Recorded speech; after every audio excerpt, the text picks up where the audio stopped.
Hello friends. Did you know nearly 80% of those who watch my videos aren't subscribed? If you enjoy these stories, please hit that subscribe button and leave a like. It really helps. Thank you for being here. By the way, where are you watching from? Let me know in the comments. Thaddeus Merriweather's hands were trembling slightly on the steering wheel, but it wasn't from the cold. The cab heater was running almost too hot, pushing dry air through the vents until his eyes felt gritty and sore. He'd been driving since dawn, hauling a load of mining equipment from Billings eastward toward Bozeman, and the November sky had been threatening snow for the past 100 miles. Now, as he climbed into the mountains along Interstate 90, that threat was becoming a reality. Fat, white flakes were starting to drift down through the beam of his headlights, and the temperature gauge on his dashboard read 23 degrees Fahrenheit. Thad had driven Bozeman Pass more times than he could count over his 15 years behind the wheel. He knew every curve, every grade, every mile marker between Livingston and Bozeman. The pass wasn't particularly high by Montana standards, just over 6,000 feet, but it could be treacherous in winter. The combination of elevation, wind funneling through the gap in the mountains, and sudden temperature drops created conditions that could turn deadly in minutes. Black ice was the worst of it. That invisible layer of frozen moisture that formed on the pavement without warning, so thin you couldn't see it until your tires were already sliding across it, and by then it was usually too late to do anything but pray. The CB radio crackled with static, then a voice broke through. Eastbound traffic on I-90 approaching Bozeman Pass. Be advised we're getting reports of slick conditions near mile marker 274. A couple of four-wheelers went off the road about 20 minutes ago. State Patrol's on scene, but they're recommending chains or pulling over until the plows get through. The voice belonged to another trucker. Probably someone who'd already passed the trouble spot and was giving the standard courtesy warning. Thad keyed his mic and acknowledged, then checked his mirror to see if anyone was following close behind him. The highway was nearly empty, just a few sets of taillights disappearing into the gathering snow behind him. Mile marker 274 was still about 8 miles ahead, which gave him time to think. He could pull over at the next exit and wait out the storm, but that would put him hours behind schedule. The mining company in Bozeman needed this equipment by morning, and they were paying premium rates for the expedited delivery. On the other hand, no amount of money was worth sliding off a mountain road in a 70,000-pound rig.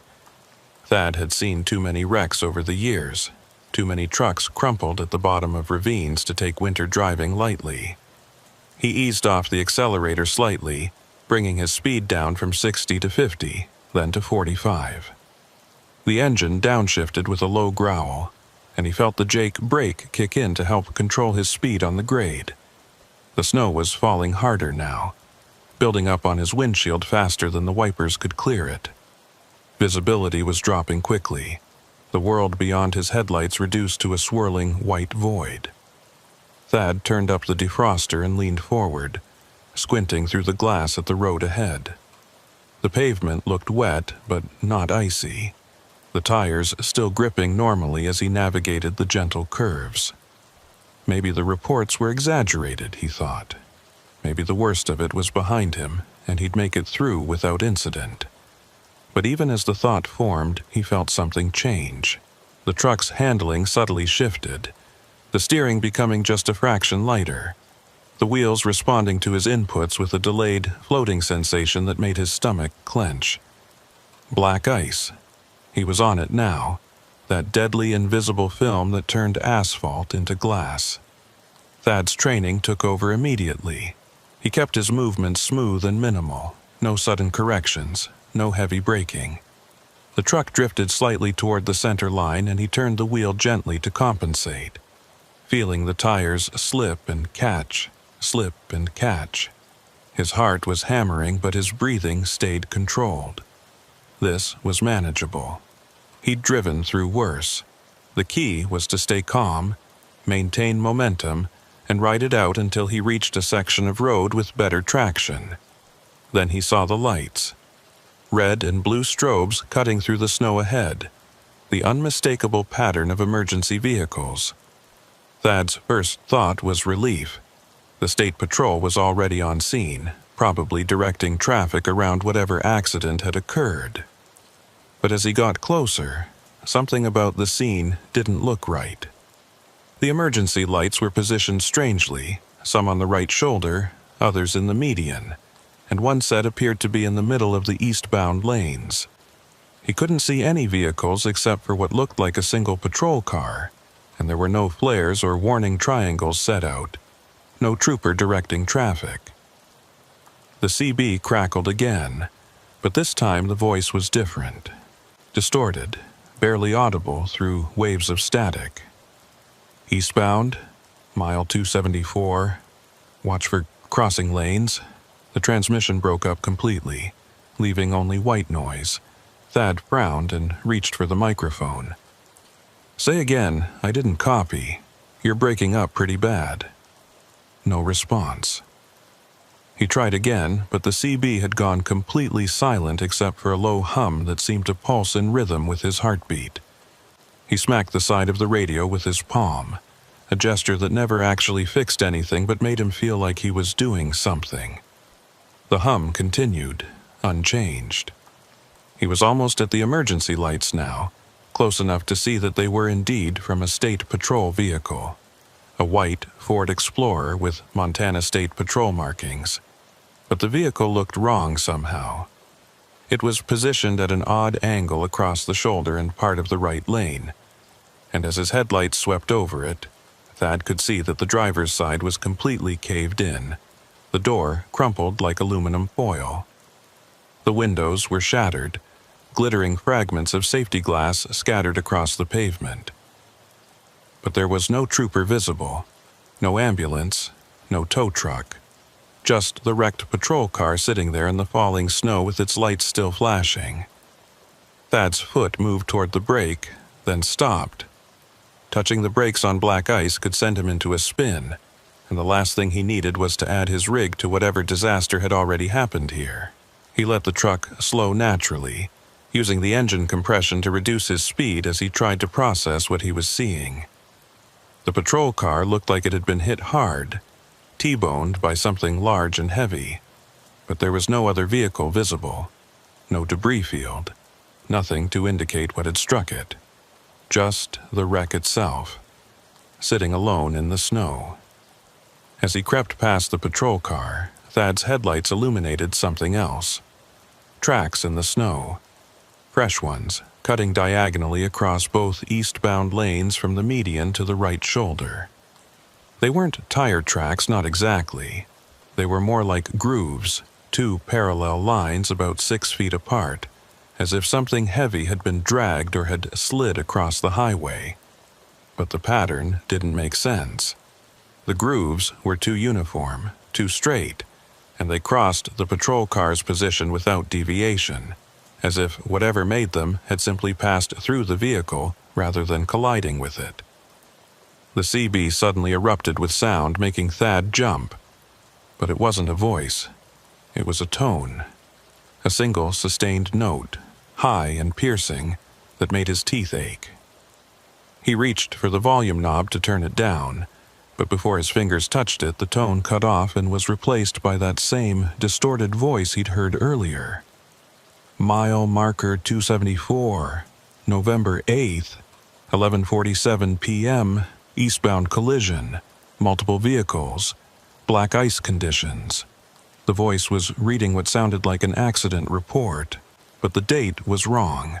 Today was November 8th, but it was only 9:30 p.m. according to his dashboard clock. And the voice kept repeating the same information over and over, like a recording stuck in a loop. Thad grabbed his phone from the cup holder and tried to dial 911, but there was no signal. He was in the mountains, in a storm, and the nearest cell tower was probably miles away. He looked in his mirrors and saw that the patrol car's lights were fading into the snow behind him, the red and blue strobes growing dimmer until they disappeared completely. He was alone on the highway now, just him and the truck and the falling snow, and that voice on the CB radio droning on about an accident that hadn't happened yet. He tried to convince himself that he was misunderstanding the situation. Maybe the patrol car had been there for hours, and he just hadn't heard about it.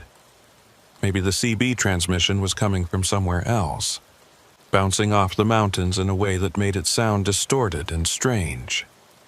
Maybe the tracks in the snow were from a previous accident that had already been cleared away.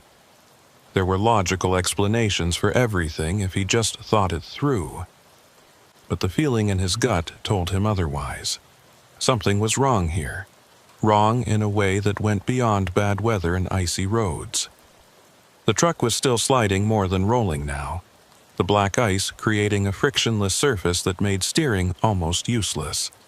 Thad could feel himself drifting towards the right shoulder, the trailer pushing him sideways despite his attempts to correct. He needed to find a place to pull over, to wait out the storm and the ice and whatever else was happening on this stretch of highway. But the shoulder was narrow and uneven, dropping off sharply on the right side into darkness. If he pulled over too far, he risked tipping the whole rig down the embankment. Mile marker 275 passed by on his right, barely visible through the snow. 1 mile past the patrol car. The CB was still broadcasting that looping message, the voice mechanical and emotionless. Mile marker 274, November 8th, 11:47 p.m. Thad reached over and switched the radio to channel 17, hoping to escape the strange transmission. Silence. He tried channel 9, the emergency channel. More silence. When he switched back to channel 19, the voice was still there, still repeating the same information as if he'd never left. Then he saw them. Footprints. Human footprints, clearly visible in the fresh snow on the right shoulder of the highway. They appeared suddenly as if someone had stepped out of thin air onto the pavement, and they ran parallel to the road for about 50 yards before angling off toward the median. Thad's headlights tracked them as he passed, and he could see that they were fresh, the edges still sharp and defined. But that made no sense. He'd just passed this section of highway seconds ago and there had been no one there. No one walking. No stranded motorist. Nothing. Yet here were the prints, clear as day. He was about to key the CB microphone to ask if anyone else was seeing this when his headlights caught something in the median. A figure, standing motionless in the center of the grass strip that divided the eastbound and westbound lanes. It was too far away, and the snow was too heavy to make out details, but the shape was unmistakably human. Tall, wearing what looked like a long coat or jacket.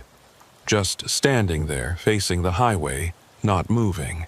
Not waving for help or trying to flag him down, just watching. Thad's breath caught in his throat. Every instinct screamed at him to keep driving, to not stop, to not investigate. But what if it was someone who needed help? What if it was a trooper from the wrecked patrol car, injured and disoriented?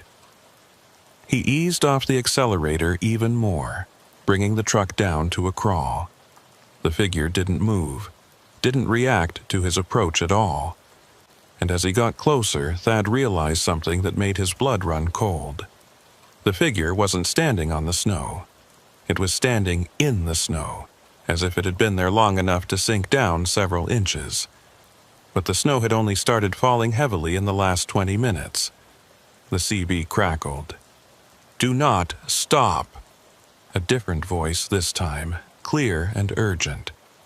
Eastbound traffic at mile marker 275. Do not stop. Keep moving. Get clear of the pass. Thad grabbed the microphone. "Who is this?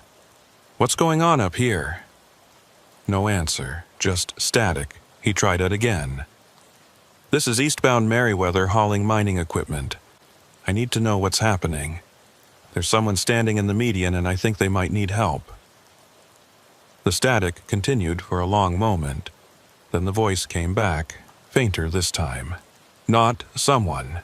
Keep moving." Thad's hands were shaking again. harder now.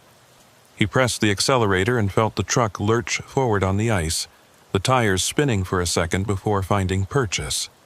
He was past the figure now, but he couldn't stop himself from looking in the passenger side mirror. The figure was still there, still motionless, but now it had turned. It was facing his direction, watching him drive away. And even though the distance and the snow made details impossible to see, Thad had the overwhelming certainty that the figure had no face. Just a blank expanse where features should have been. He drove faster, pushing the truck up to 50 despite the ice, despite the snow, despite every rule of safe winter driving. He needed to get off this mountain, needed to reach a place with lights and people and normalcy. The CB was silent now, not even static, as if the radio had been unplugged. His phone still showed no signal. The dashboard clock read 9:47 p.m., exactly 17 minutes later than the last time he'd checked, even though it felt like hours had passed. Mile marker 276. Mile marker 277. The snow was easing slightly, visibility improving from near zero to maybe 100 yards. Thad could see the road ahead more clearly now, could see that he was climbing toward the summit of the pass. Another mile, and he'd start the descent toward Bozeman, down out of the worst weather, down to where the pavement would be clearer and the ice would thin out. Just one more mile. That's when he saw the vehicle. It was in the eastbound lanes ahead of him, sideways across both lanes, a dark SUV with its hazard lights flashing weakly. As Thad's headlights illuminated it, he could see steam or smoke rising from under the hood, and the driver's side door was hanging open. But like the patrol car, there was no one visible. No driver, no passengers, no one standing on the shoulder waiting for help. Just an abandoned vehicle blocking the highway. Thad's mind raced. He was still sliding on ice, still moving too fast to stop safely. The SUV was directly in his path, and if he tried to swerve around it, he'd either jackknife the trailer or go off the road completely.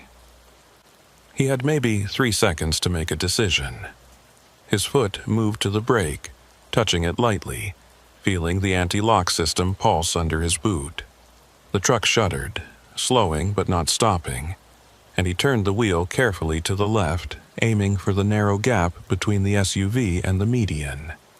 The trailer swung out behind him, the rear wheels losing traction and starting to come around. Thad could feel the rig beginning to jackknife, could feel control slipping away. He counter-steered instinctively, turning into the skid, and somehow, miraculously, the trailer straightened out.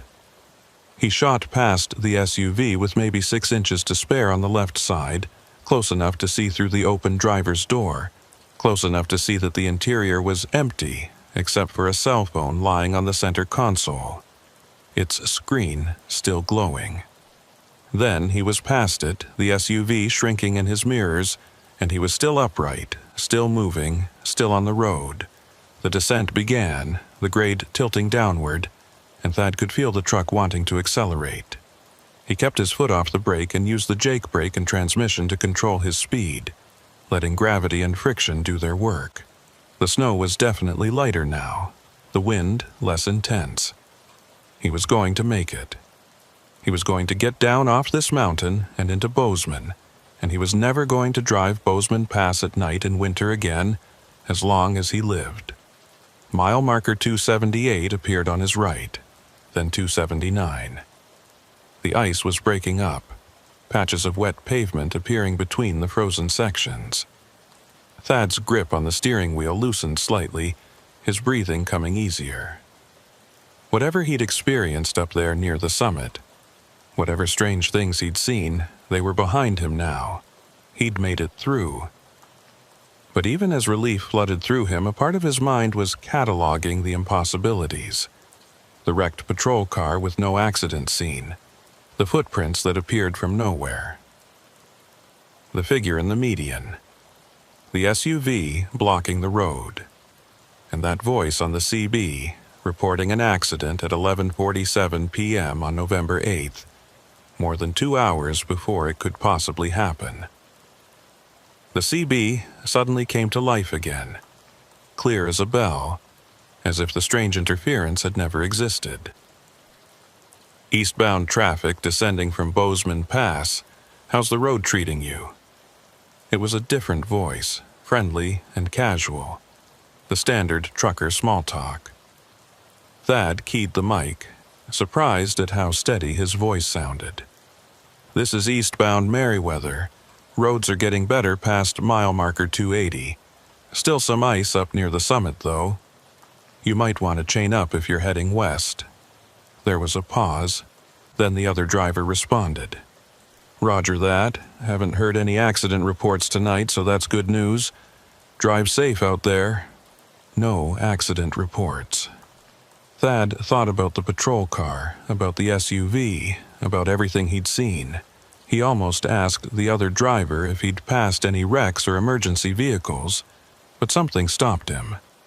What would he say? That he'd seen vehicles that might not have been there? That he'd received CB transmissions from the future? That a faceless figure had watched him from the median? He'd sound crazy. Or worse, he'd sound like someone suffering from highway hypnosis or fatigue-induced hallucinations. So instead, he just acknowledged and set the mic back in its clip. Mile marker 282. The lights of Bozeman were visible now, a warm glow on the horizon that promised civilization and safety. Thad's hands had finally stopped shaking, but his mind was still racing, trying to make sense of what had happened. He'd driven through something up there on the pass, experienced something that defied explanation. But what? A premonition? A time slip? A warning?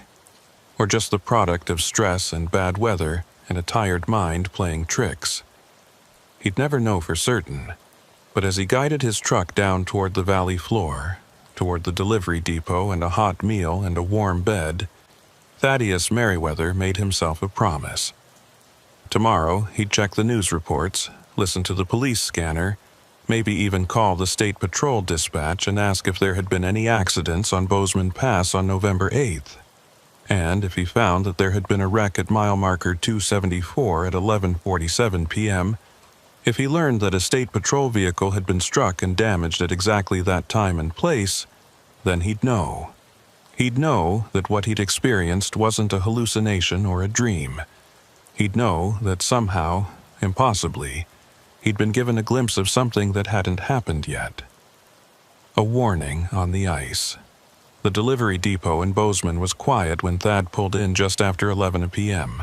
The security guard at the gate, a heavy-set man with a gray beard, waved him through without much interest, barely looking up from his phone. Thad backed the trailer into Dock 7 and killed the engine, but he didn't get out right away.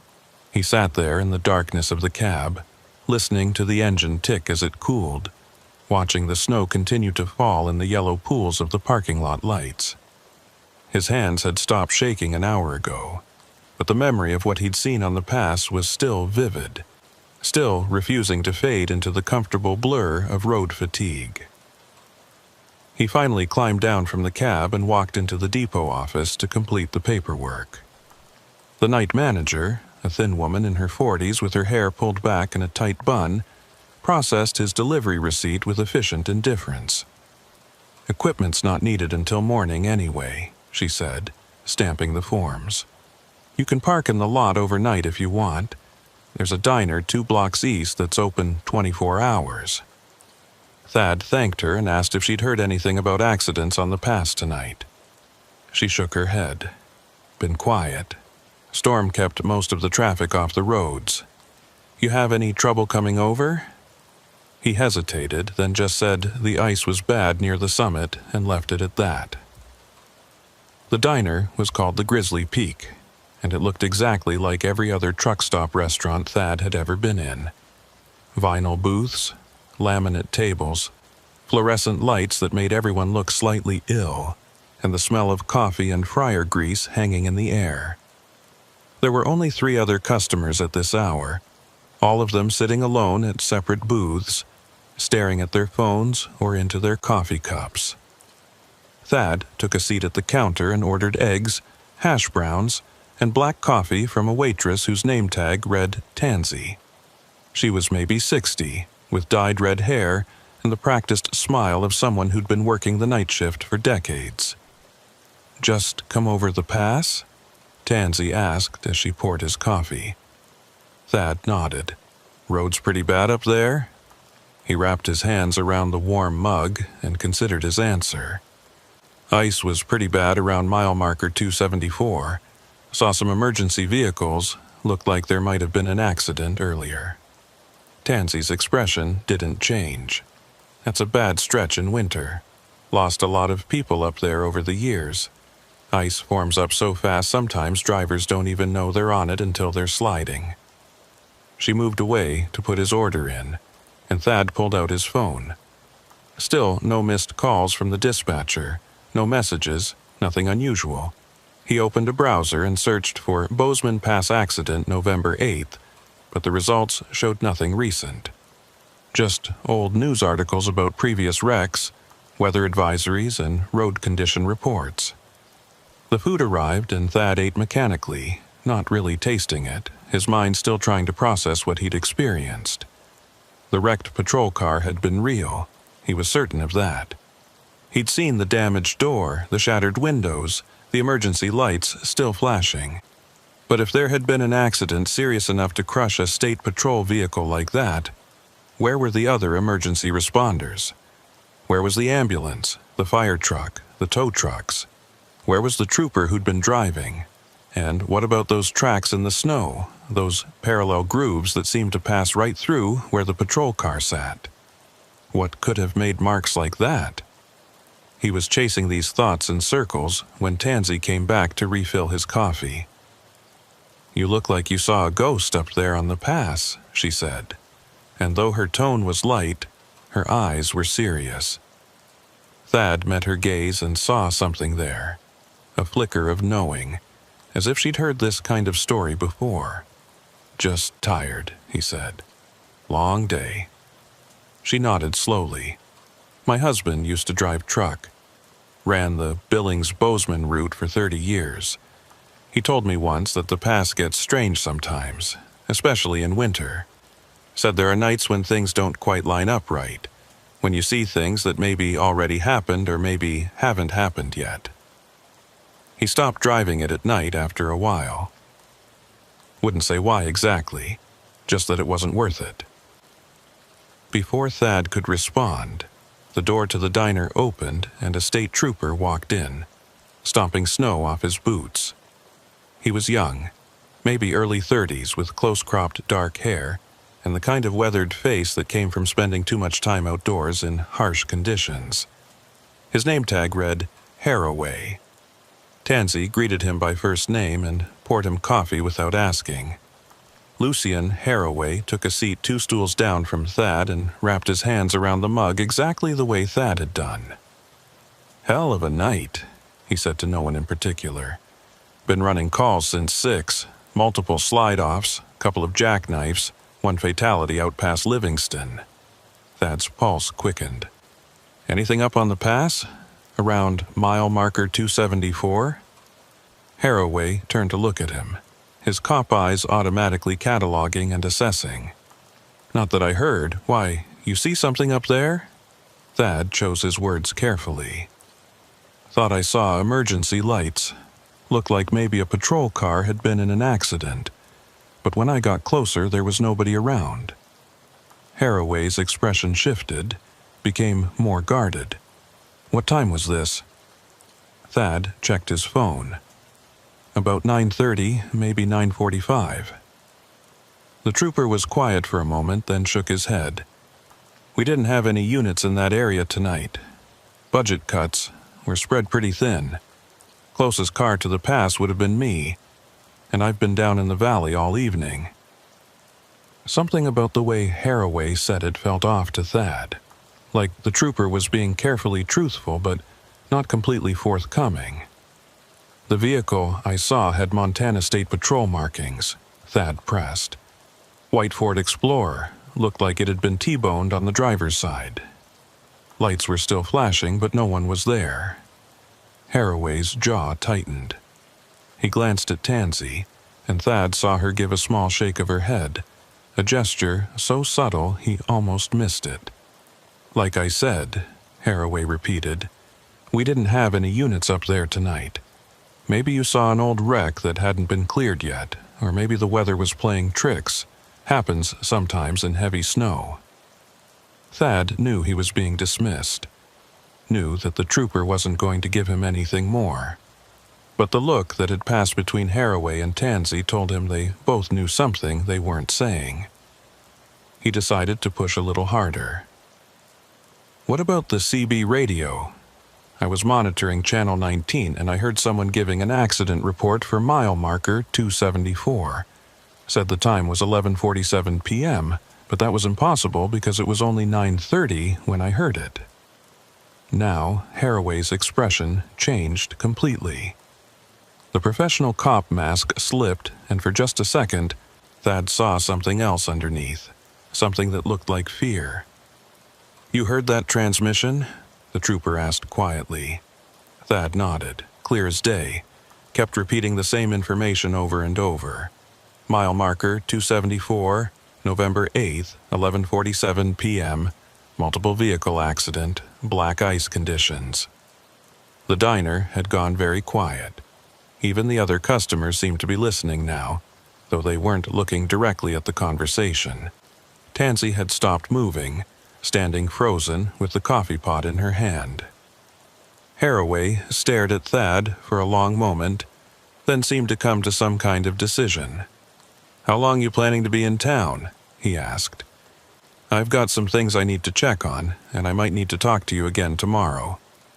Thad shrugged. "I'm empty until my dispatcher lines up another load. Could be here a day or two." Haraway pulled out a business card and slid it across the counter. "Call me tomorrow morning. Not on the department line. Use my cell number on the back, and don't talk to anyone else about what you saw tonight." Not yet. Before Thad could ask why, Haraway stood up, dropped a $5 bill on the counter, and walked out of the diner without touching his coffee. Through the window, Thad watched him sit in his patrol car for several minutes, talking on his radio, before finally driving away. Tansy came over and topped off Thad's mug even though it was still mostly full. "Lucian Haraway is a good man," she said quietly. "If he says not to talk about it, there's probably a reason. This town has a long memory, and some things are better left alone." Thad wanted to ask what she meant, but something in her expression told him she'd already said more than she intended. He finished his meal in silence and paid his bill. Outside, the snow had stopped, and the sky was beginning to clear, revealing patches of stars between the clouds. The temperature had dropped even further, and Thad's breath formed white clouds in the air as he walked back toward the depot. The streets of Bozeman were nearly empty. Just a few cars creeping along the icy roads, their headlights creating overlapping cones of light in the darkness. Thad's truck was where he'd left it, parked in the secure lot behind the depot, and he climbed into the sleeper berth with the intention of getting a few hours of rest before morning. But sleep wouldn't come. Every time he closed his eyes, he saw that wrecked patrol car, saw the faceless figure standing in the median, saw those impossible tracks cutting through the snow. He lay there in the darkness, listening to the tick and creak of the cooling engine, watching the shadows move across the ceiling of the sleeper berth as headlights from the street passed by. Around 1 a.m. he gave up and climbed back into the driver's seat, turning on the CB radio more out of habit than any real purpose. The radio crackled to life and he scanned through the channels, listening to the late-night chatter of other drivers scattered across the western states. On Channel 19, he heard the familiar voices of truckers swapping stories and sharing information. Someone was talking about weather in Wyoming. Someone else was complaining about load rates. Normal conversation, comfortable and mundane. Thad was about to switch off the radio when he heard it again. That same voice, that same mechanical tone breaking through the other transmissions. Mile marker 274, November 8th, 11:47 p.m., eastbound collision, multiple vehicles, black ice conditions. The same loop he'd heard on the pass, repeating endlessly. Thad grabbed the microphone. "Who is this? Identify yourself." The transmission continued, ignoring him. Mile marker 274, November 8th, 11:47 p.m. Other voices broke in now, other drivers hearing the strange broadcast. "Someone's got a stuck mic," one said. "Must be transmitting on a loop somehow." Another voice, older and more weathered. "That's not a stuck mic, that's the pass. You new boys probably haven't heard it before, but that transmission's been coming through on and off for years. Always the same message, always about an accident at 274. Thad keyed the mic again. "This is Merriweather. I drove through 274 tonight and I saw a wrecked patrol car up there. Is this transmission related to that?" The older voice came back immediately. "You saw it, the Explorer with the crushed door?" Thad confirmed. "Then you're lucky to be talking to us right now," the voice continued. "Most people who see that car don't make it off the pass." The CB erupted with multiple voices then, everyone trying to talk at once. Someone was calling the older driver crazy, saying it was just a local legend. Someone else was defending the story, claiming their brother had seen the same thing back in the 80s. Thad tried to cut through the noise. "Can someone please explain what's going on? What is that patrol car?" The older voice came back, and this time the static was less pronounced, as if the driver had gotten closer. "It's a ghost, son. A warning. That transmission you heard, that's from a real accident that happened back in 1987. Trooper named Whitlock was responding to a multi-vehicle pileup at mile marker 274 during a winter storm. Black ice conditions, just like the message says. She got hit by a semi that was sliding out of control, T-boned right on the driver's side. Killed her instantly." Thad felt cold despite the heater running. "Whitlock? That was the trooper's name?" the voice confirmed. "Tansy Whitlock. Young woman, only been on the force about 3 years. They say she was trying to warn eastbound traffic about the ice when she got hit. And ever since then, on certain nights, her patrol car appears up there on the pass. Some people see it, some don't. But everyone who does see it hears that transmission. Her last report before the accident.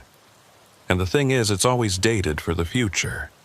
Whatever time you hear it, it's always a couple hours ahead. Like she's trying to warn people about what's going to happen." Thad's mind was racing. Tansy Whitlock. The waitress at the diner was named Tansy. That couldn't be a coincidence. "Was Trooper Whitlock related to anyone in Bozeman?" he asked. The older driver didn't know, but another voice chimed in. "Her mother still lives here, owns the Grizzly Peak Diner. Real nice lady, been running that place for 40 years. Never talks about what happened to her daughter, though." The pieces were falling into place now, and Thad didn't like the picture they were forming. The waitress who'd told him about her truck-driving husband, who'd warned him that some things were better left alone. She'd lost her daughter on that pass, had been living with that loss for over 30 years. He was about to ask more questions when the CB went dead again. Not static, not interference, just complete silence as if someone had pulled the plug on every radio in the state. Thad switched channels, tried different frequencies, but got nothing. His phone showed it was 1:47 a.m., and outside the truck he could hear sirens in the distance, growing closer.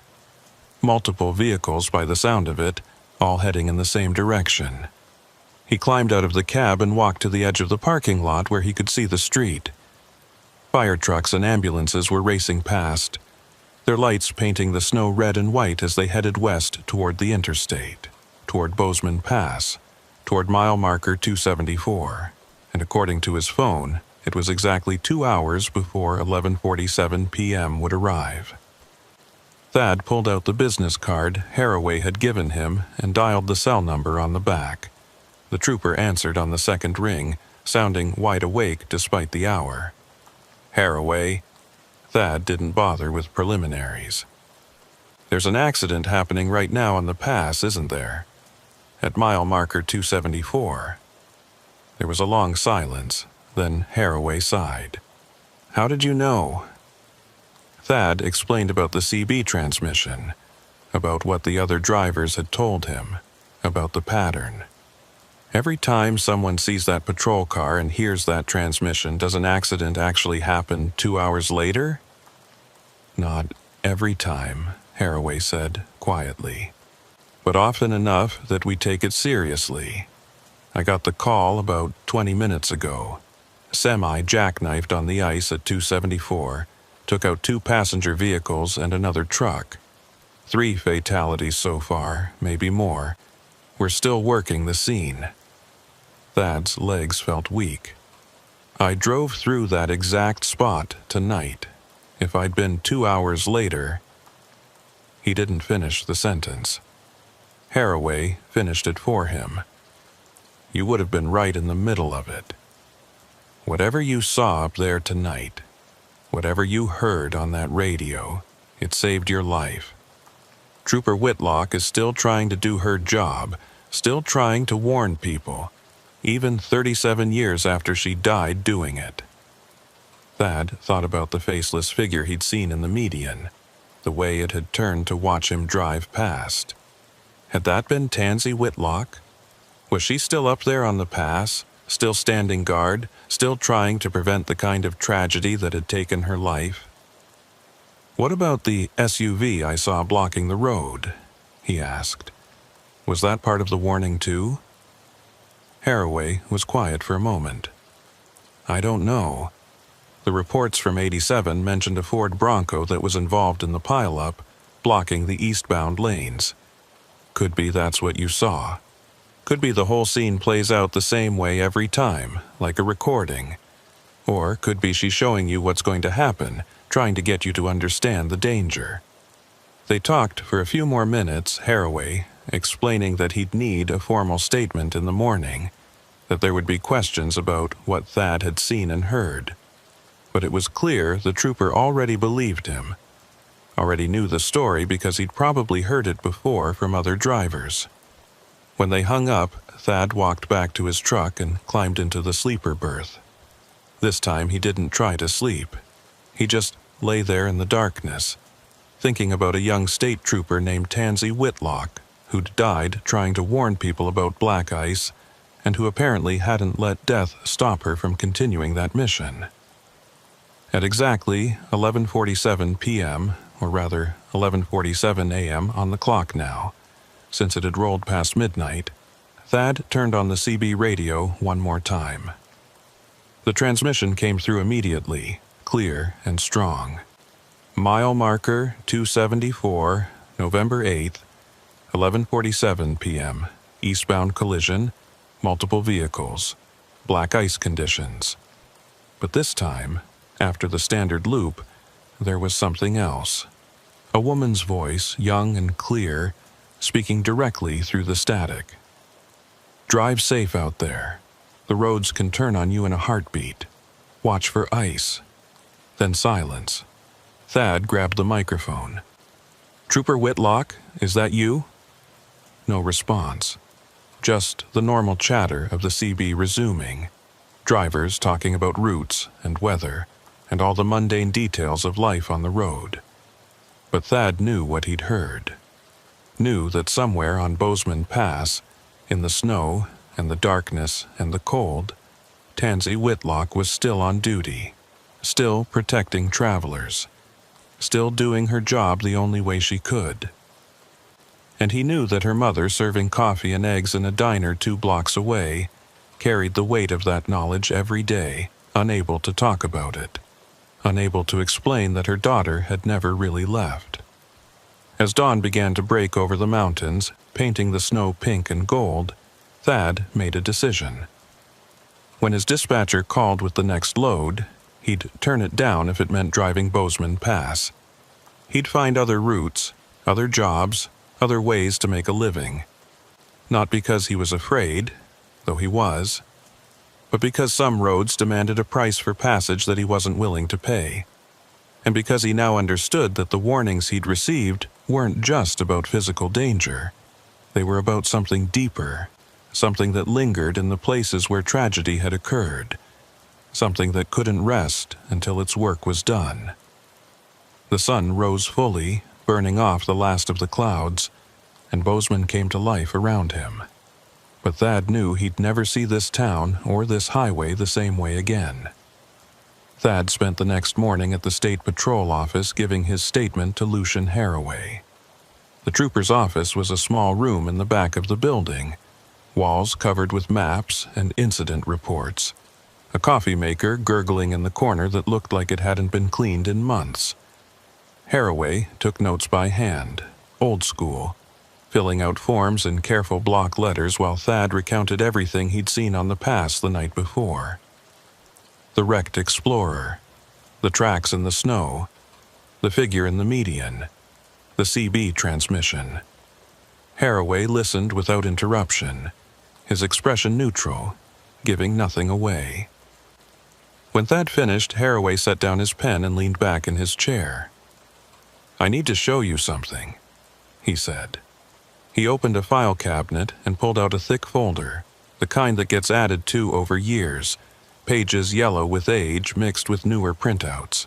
He spread photographs across his desk, and Thad felt his stomach drop. They were accident scene photos from 1987, taken on a winter night that looked identical to the one Thad had just driven through. Snow falling, emergency lights reflecting off ice.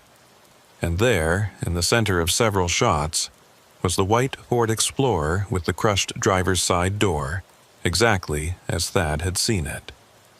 These were taken at 11:52 p.m. on November 8, 1987, Haraway said quietly.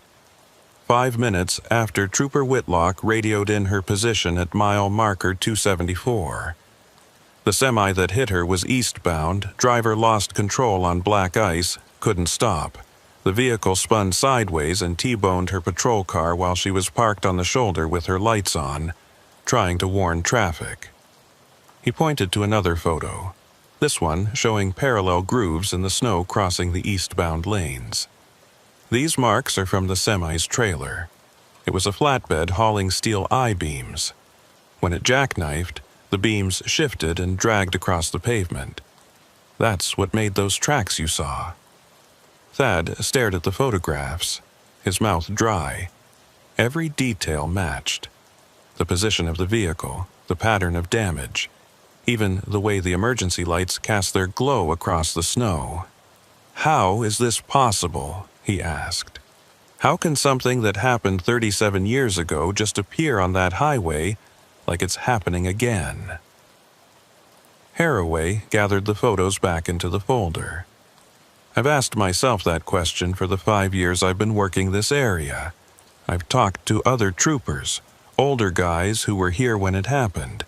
I've talked to truck drivers, locals, even brought in someone from the university to study the phenomenon. Nobody has an answer that makes sense." He pulled out another document, this one a log of reported sightings. Thad scanned the entries and felt a chill run through him. The sightings went back decades, dozens of them, maybe hundreds. Different dates, different drivers, but always the same details. Always around mile marker 274, always in winter conditions, always with the CB transmission warning of an accident hours before it occurred. "Not everyone who sees it reports it," Haraway explained. "Most drivers probably think they're hallucinating, or they're too spooked to say anything. But enough people have come forward over the years that we can't dismiss it. And here's the thing that really bothers me." He tapped the log. In 80% of the cases where someone reported seeing Trooper Whitlock's vehicle, there was an actual accident at that location within the next few hours. Thad thought about the pileup that had happened at 11:47 the previous night. About the 3 people who'd died because they'd been in the wrong place at the wrong time. So the warning is real, he said. She's actually preventing accidents by showing up, by giving people advance notice. Haraway nodded slowly. That's what we think. But here's what I can't figure out. Why do some people see her and others don't? Last night, there were at least a dozen vehicles that passed through that area between 9 o'clock and 11 p.m.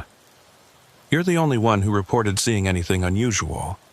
The cars that ended up in the pileup, they drove right through without stopping, without even slowing down.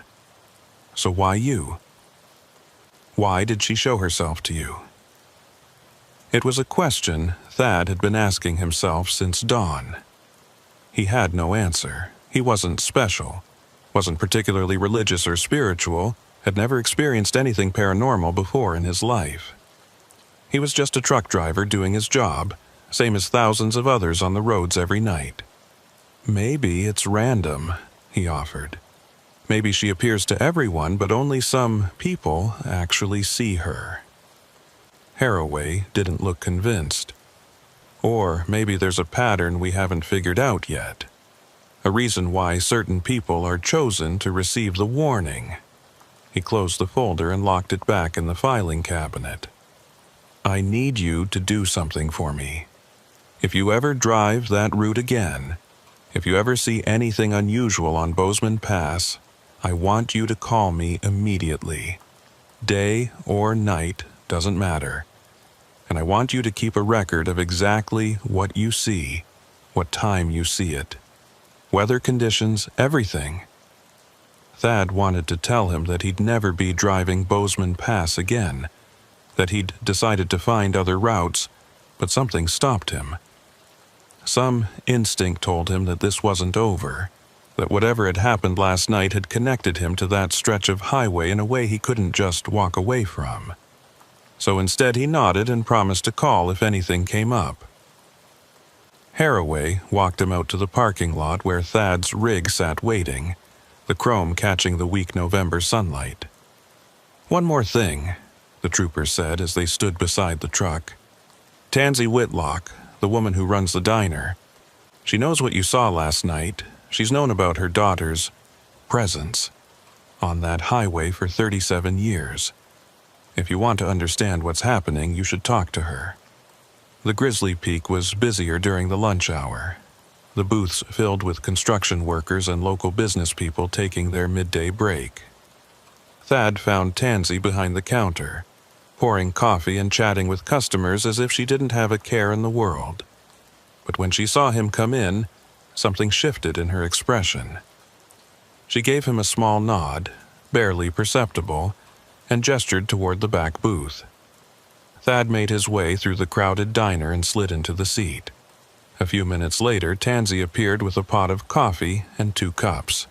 Figured you'd be back, she said, sitting down across from him. Up close, in the daylight, Thad could see the resemblance. The shape of her eyes, the line of her jaw. She looked like an older version of the woman in the photograph Haraway had shown him from the personnel file. Trooper Tansy Whitlock, age 26, smiling in her dress uniform. Lucian told me you gave a statement this morning, she continued. Told me you saw my daughter's car on the pass, heard her voice on the radio. Thad nodded, unsure what to say. How did you talk to a mother about her dead daughter appearing on a highway as a ghost? Tansy saved him from having to figure it out. I know what you're thinking. You're thinking I'm some grief-stricken old woman who's convinced herself her daughter is still alive in some way because I can't let go. But that's not what this is. I know Tansy is dead. I buried her in 1987, went to the funeral, watched them lower her casket into the ground. She's gone, and no amount of wishing will bring her back. She paused, staring down into her coffee cup. But something of her stayed behind on that pass. Something that won't rest, won't move on, and I think I know why. She told Thad about the night of the accident, details that hadn't been in the official reports or the newspaper articles. How her daughter had volunteered for the night shift even though she had the next day off, because another trooper had called in sick and they were short-staffed. How she'd been excited about a date she had planned for the following weekend with a guy she'd met at a training seminar. How she'd called her mother from the patrol car around 9 p.m. to check in, to say the roads were getting bad and she was heading up to the pass to monitor conditions. That was the last time Tansy heard her daughter's voice. The real voice, not the one that came through on CB radios in the middle of winter nights. The thing about my Tansy, the older woman said, was that she took her job seriously. Too seriously, her sergeant used to say. She believed that being a state trooper meant protecting people, really protecting them, not just writing tickets and directing traffic. So when she got the call about vehicles sliding off the road at mile marker 274, she didn't hesitate. She went straight there and set up to warn eastbound traffic. She was doing everything right, everything by the book. But the semi that hit her, the driver never saw her lights. He was going too fast for conditions, wasn't paying attention, and by the time he realized he was on ice, it was too late. Tansy's hands tightened around her coffee cup. He survived, you know. The truck driver. Walked away with minor injuries while my daughter died instantly. They charged him with negligent homicide, but he only served 18 months. 18 months for taking my baby's life. There was no bitterness in her voice, just a flat recitation of facts. As if she'd told this story so many times, the emotion had been worn smooth. But here's the thing I've come to understand over all these years. My daughter died trying to save lives, and she's still trying to save lives. Every time she appears on that highway, every time someone sees her car or hears her voice, she's doing exactly what she was doing the night she was killed. She's warning people, protecting them, and I have to believe that she's succeeded more times than she's failed. Thad thought about the 3 people who died in the pileup at 11:47 p.m., wondered if Trooper Whitlock considered those deaths a failure. "How many people do you think she's saved?" he asked. Tansy shrugged. "No way to know for sure. How do you count the accidents that didn't happen? The drivers who saw her warning and slowed down, or took a different route, or pulled over to wait out the storm? All I know is what Lucian tells me, and what other troopers have told me over the years. That on nights when someone reports seeing my daughter's patrol car, the accident rate on that section of highway drops significantly. People are more careful, more aware. Maybe that's her real gift, not preventing every tragedy, but making people pay attention to the danger." They sat in silence for a while, the noise of the diner washing over them. Finally, Thad asked the question that had been nagging at him since the previous night. "Why did I see her? What made me different from all the other drivers on the road last night?" Tansy looked at him with those knowing eyes that had seen too much loss and somehow survived it. "I think she chooses people who will listen, people who will take the warning seriously instead of dismissing it. You didn't just see her car and keep driving. You noticed the details, asked questions, tried to understand. And when you heard her voice on the radio, you paid attention. That's why she showed herself to you." Before Thad could respond, his phone rang. The dispatcher finally calling with a new load assignment. Thad stepped outside to take the call, expecting to hear about a run to Seattle, or maybe down to Salt Lake City. Instead, the dispatcher told him about a rush delivery that needed to be picked up in Butte and delivered to Billings by the following morning. The route would take him back over Bozeman Pass, westbound this time, leaving tonight. The pay was good, double the usual rate because of the tight timeline and the winter conditions. Thad started to decline, started to say he wasn't available, but something made him pause. He looked back through the diner window at Tansy, sitting alone in the booth, staring at nothing. He thought about Trooper Whitlock standing in the median in the snow, turning to watch him drive past, still doing her duty 3 decades after her death. And he thought about what Haraway had said, about there maybe being a reason why certain people received the warning. "I'll take it," he told the dispatcher. "Send me the pickup details." When he went back inside, Tansy was gone. The booth was empty, the coffee cups cleared away.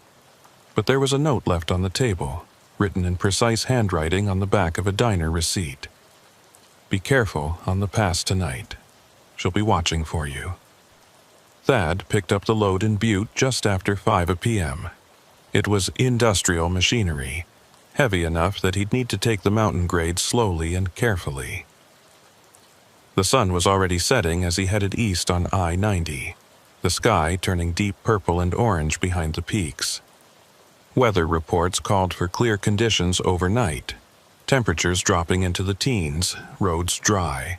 No snow in the forecast, no ice warnings, just a cold, clear November night in the Montana mountains.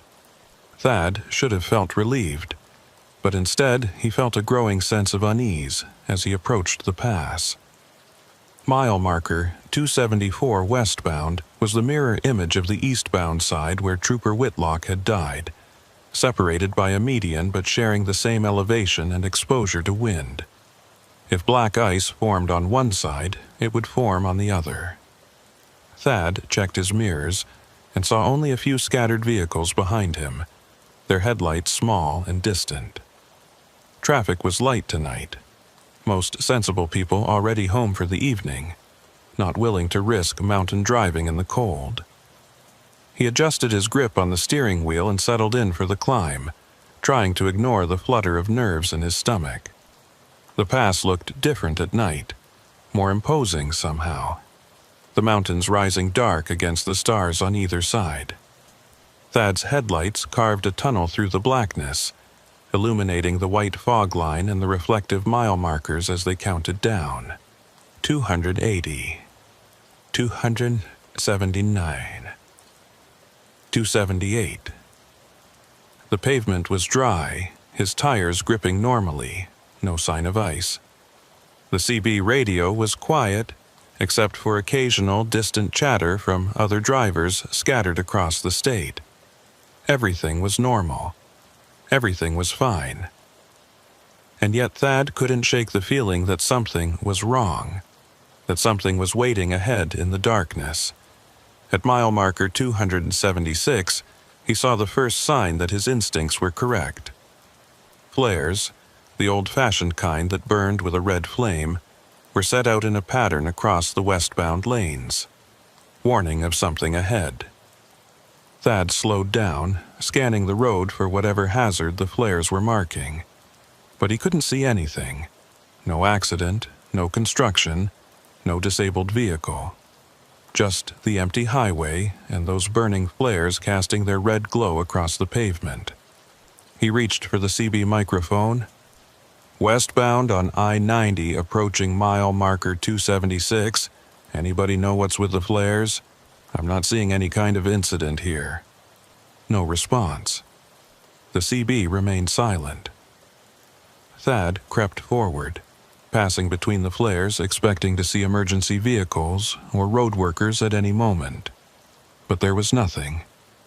Just more empty highway stretching ahead into the darkness. He checked his mirrors and saw the flares receding behind him, still burning, still marking nothing. His unease deepened. Someone had set out those flares, and recently too, because they were still burning strong. But who and why? He grabbed the mic again. "This is westbound Merriweather at mile marker 276. If there's DOT or State Patrol working this area, please advise. I've got flares set out, but no visible work zone." This time he got a response, but it wasn't what he expected. Static-filled and distorted, a woman's voice breaking through in fragments. "Westbound, 274, watch for crossing." It was the same voice he'd heard the previous night, Trooper Whitlock's voice, giving a warning he couldn't quite make out. Thad's pulse quickened. "Say again, I didn't copy. What am I watching for?" The static intensified, then cleared suddenly. The voice came through perfectly clear. No distortion, no interference. Watch for the crossing at 274. They don't always stop. Then silence. They don't always stop. What did that mean? Who doesn't stop?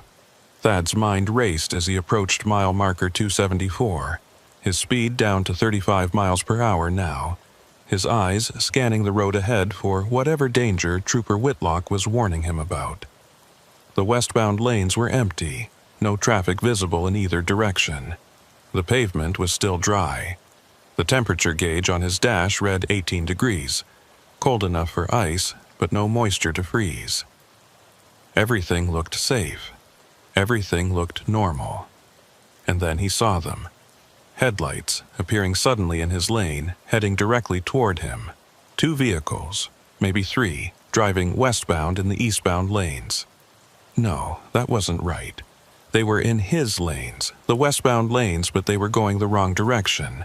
They were heading east directly into oncoming traffic, directly toward Thad's truck. He jerked the steering wheel right, pulling onto the shoulder as the headlights bore down on him. For a fraction of a second, he could see the vehicles clearly. Old cars, 1980s models, a sedan, and a station wagon, and something that looked like a Bronco. They passed him in a rush of displaced air and were gone, vanishing into the darkness behind him. Thad stood on the brakes, the anti-lock system pulsing under his foot as the truck shuddered to a stop on the narrow shoulder. His heart was slamming against his ribs, his breath coming in short gasps. He grabbed the CB mic with shaking hands. "Westbound Merriweather at mile marker 274. I just had 3 vehicles pass me going the wrong way. They were heading east in the westbound lanes. Someone needs to stop them before they cause a head-on collision." He waited for a response, any response, but the radio stayed silent. He tried again, his voice rising. "This is an emergency. Wrong-way drivers at mile marker 274. Finally, a voice came back. It was Lucian Haraway, and he sounded exhausted. "Merriweather, this is Trooper Haraway. I need you to calm down and tell me exactly what you saw." Thad described the vehicles, their direction of travel, their approximate speed. Haraway listened without interrupting, then said quietly, "Those vehicles were part of the original accident in 1987. They're what Trooper Whitlock was trying to warn eastbound traffic about when she was killed. 3 cars had lost control on black ice and ended up going the wrong way. She saw them coming and tried to alert approaching vehicles. That's what you just saw. Not real cars, echoes." Echoes.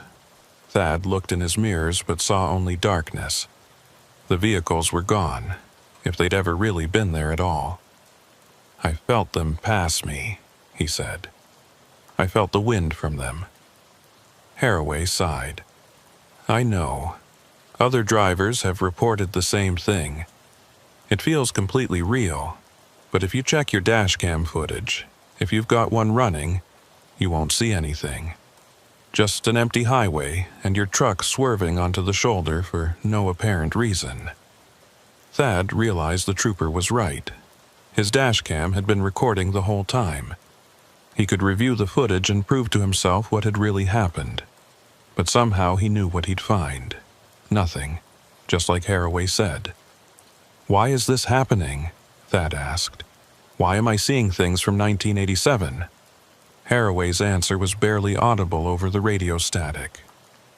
"Because some nights on that pass, time doesn't work the way it should. The accident keeps replaying itself over and over, like a loop.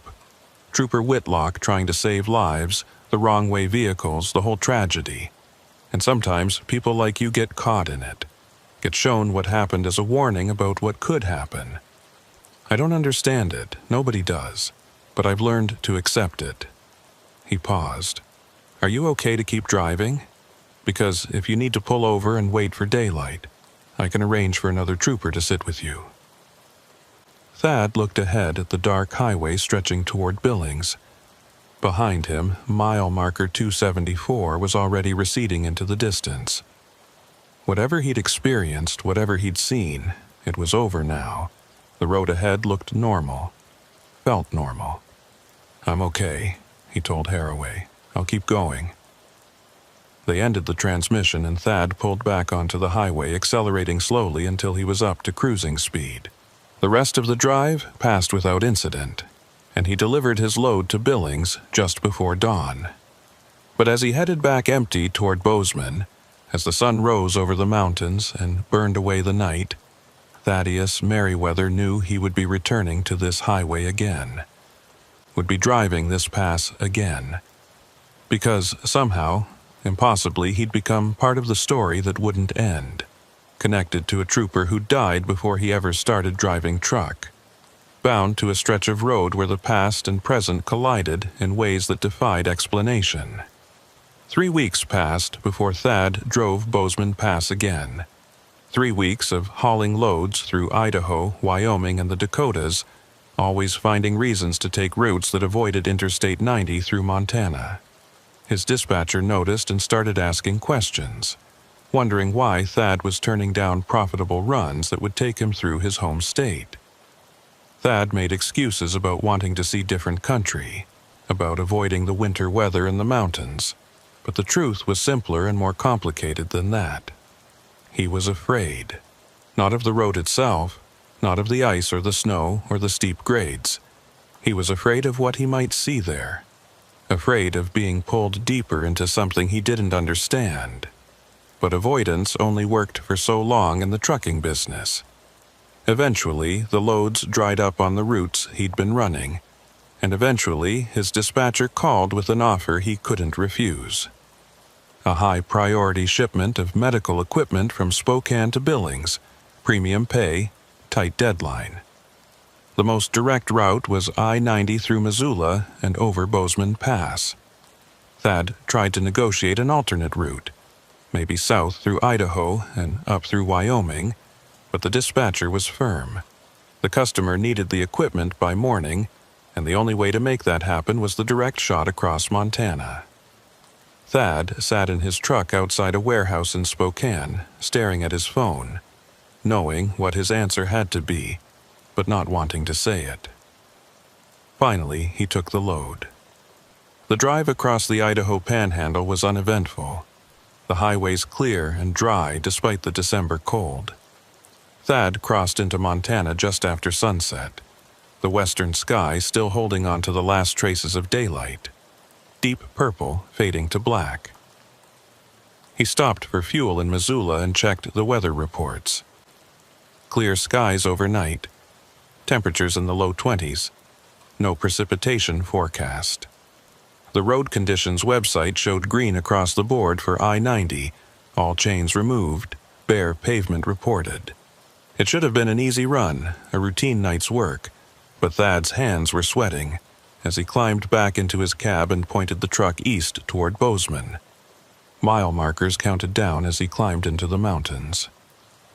120, 110, 100. The highway curved and twisted through the darkness, following the path of the Clark Fork River, hemmed in by peaks that rose invisible against the night sky. Thad had the CB radio on, monitoring the usual chatter, listening for any hint of trouble ahead. A driver heading westbound reported good conditions over the pass, dry roads, and light traffic. Another voice confirmed, saying he'd just come through without any issues. Everything pointed to a normal crossing, nothing to worry about. And yet, Thad couldn't shake the feeling that had been building since Spokane, the certainty that something was waiting for him up on that pass. At mile marker 90, his CB radio crackled, and Lucian Haraway's voice came through. "Eastbound traffic approaching Bozeman Pass. This is Montana State Patrol. Be advised, we're conducting a safety check at mile marker 274. All commercial vehicles, please prepare to stop." Thad grabbed the microphone. "Trooper Haraway, this is Merriweather. What kind of safety check?" There was a pause, longer than it should have been, and when Haraway responded, his voice was tight. "Just routine, Merriweather. Need to talk to you for a few minutes when you come through. Nothing to worry about." But something in the trooper's tone told Thad there was plenty to worry about. He found Haraway's patrol car parked on the shoulder at mile marker 274, right where Trooper Whitlock's vehicle had appeared 3 weeks ago. The trooper was standing beside his car, breath forming white clouds in the headlight beams, and he waved Thad over to the shoulder. Thad pulled off the highway and climbed down from his cab, the cold hitting him like a physical blow. "What's going on?" he asked. Haraway looked tired, older than he had 3 weeks ago, as if he hadn't been sleeping well. "I need you to see something," he said. "Come with me." He led Thad across the shoulder to the edge of the median and pointed down at the snow. Footprints. The same footprints Thad had seen 3 weeks ago, running parallel to the highway before angling off toward the center of the median. But these were fresh, made within the last hour, according to Haraway, and they led to a spot about 50 yards away where something dark was lying in the snow. "I got a call about an hour ago," Haraway said quietly. Westbound driver reported seeing a woman standing in the median at this exact location. Said she was wearing what looked like a state patrol uniform. He slowed down to check on her, but by the time he got stopped and backed up, she was gone. Just those footprints leading to that spot where you can see something lying in the snow. Thad felt his stomach clench. "What is it? What's lying there?" Haraway didn't answer, just started walking toward the dark shape in the median. Thad followed, his boots crunching through the frozen crust, his breath coming faster than the walking warranted. As they got closer, he could see it was a coat, a heavy winter coat spread out on the snow as if someone had been lying there and simply vanished, leaving only the coat behind. Haraway knelt down beside it and turned on his flashlight. The coat was a Montana State Patrol issue jacket, the kind troopers wore in winter. The name tag on the breast read Whitlock. Thad took a step back, his mind refusing to process what he was seeing. "That's impossible," he said. "That coat should be in evidence storage or donated to charity or destroyed. It shouldn't be here." Haraway stood up, brushing snow off his knees. "I called the evidence room after I found it. Trooper Whitlock's uniform items from the accident were logged and stored for 6 months in 1987, then released to her mother per standard procedure. I called Tansy and asked if she still had her daughter's patrol jacket. She said she'd packed it away in a box in her attic 30 years ago and hadn't looked at it since. I asked her to check. She just called me back. The coat is gone from the box. Just gone." They stood there in the cold and the dark, staring at the jacket lying in the snow. Finally, Thad asked the question neither of them wanted to voice. "Is she trying to tell us something? Is this a message?" Haraway shook his head slowly. "I don't know what this is, but it's the first physical evidence we've ever had that something real is happening here. Not just sightings and voices on the radio, but an actual object that shouldn't exist, appearing in the exact spot where multiple witnesses have reported seeing her." He picked up the jacket carefully, as if it might vanish if handled too roughly. "I'm going to bag this as evidence, and I'm going to request that someone from the State Investigation Unit come take a look. This has gone beyond local folklore. This is something we can't explain away anymore." Thad walked back to his truck, his mind spinning. The coat was real, physical, something that could be touched and photographed and analyzed, which meant the apparitions of Trooper Whitlock weren't just hallucinations or atmospheric phenomena or mass hysteria. She was actually there, somehow, existing in a state that allowed her to manifest physical objects. The implications made Thad dizzy. If she could leave behind a coat, what else could she do? Could she actually interact with the physical world? Could she prevent accidents directly instead of just warning about them? And if so, why didn't she? What were the rules that bound her to that stretch of highway? He was about to climb back into his cab when Haraway called out to him. "Merriweather, wait." The trooper walked over, carrying the bagged jacket. "I need to ask you something, and I need you to be honest. Have you experienced anything unusual in the last 3 weeks? Dreams, visions, anything that might be related to this?" Thad thought about the nightmares he'd been having. The ones where he was driving through endless snow while faceless figures watched from the roadside. The ones where he heard his CB radio broadcasting warnings about accidents that hadn't happened yet. He'd dismissed them as stress, as his mind processing the strange experiences he'd had. But now he wondered. "Just dreams," he admitted. "Nothing concrete. Why?" Haraway looked uncomfortable. "Because the other drivers who've had encounters with Trooper Whitlock, the ones who've reported seeing her vehicle or hearing her voice, some of them have reported ongoing experiences afterward. Continued sightings, premonitions about accidents, a sense of being watched when they drive this route. It's like she forms a connection with certain people, and that connection doesn't break just because they leave the pass." Thad felt cold that had nothing to do with the December temperature. "Are you saying she's haunting me?" Haraway shrugged. "I'm saying she might be trying to communicate with you, trying to use you for something. I don't know what or why. But if you start experiencing anything more than dreams, anything that affects your ability to drive safely, I need to know about it." Thad promised to call if anything unusual happened, then climbed into his truck and got back on the highway. The rest of the trip to Bozeman passed without incident, and he delivered his load just after midnight. But he couldn't stop thinking about that jacket lying in the snow, about Trooper Whitlock manifesting physical objects, about the possibility that she was reaching out to him specifically for some purpose he didn't yet understand. He checked into a motel and tried to sleep, but the dreams came again. This time, they were more vivid, more specific.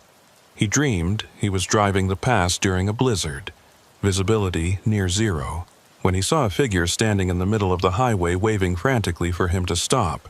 He hit the brakes, but the truck kept sliding on ice, sliding toward the figure, and just before impact he jolted awake, his heart hammering. The next morning, Thad drove back to the Grizzly Peak for breakfast. Tansy was there, moving between tables with her coffee pot, and when she saw him she gave a small nod of recognition. He waited until the morning rush had cleared out, then approached her at the counter. "Trooper Haraway told me about your daughter's jacket," he said quietly, "about it appearing in the median." Tansy's expression didn't change, but her hand tightened on the coffee pot handle. "I knew that coat was gone the moment he asked me to check. I felt it leave somehow, felt something shift in my house like the air pressure changed.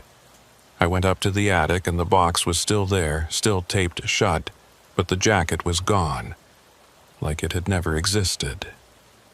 She poured herself a cup of coffee and sat down beside him at the counter. "I need to tell you something," she said. "Something I've never told Lucian or any of the other troopers because I knew they'd think I was crazy. But you've seen her now, experienced what she can do, so maybe you'll understand." She took a sip of coffee, gathering her thoughts. "My daughter appears to certain people for a reason, not randomly. She chooses drivers who are going to be involved in accidents on that pass in the future. Drivers who are going to die there if they don't change something about how they drive, about the choices they make." Thad felt his blood turn cold. "What are you saying?" Tansy met his eyes. "I'm saying that everyone who's reported seeing her vehicle or hearing her voice, everyone who's had a clear, undeniable encounter with her, has either been in a serious accident on that pass within the next year or has avoided one by heeding her warnings. She's not just protecting random travelers. She's protecting specific people who are marked for tragedy. And the fact that she's showing herself to you, the fact that her jacket appeared while you were there, means you're one of them. Means that at some point in your future, maybe soon, maybe months from now, you're going to face a choice on Bozeman Pass. And if you make the wrong choice, you won't survive it. Thad wanted to argue, wanted to tell her she was reading too much into coincidence and pattern-seeking.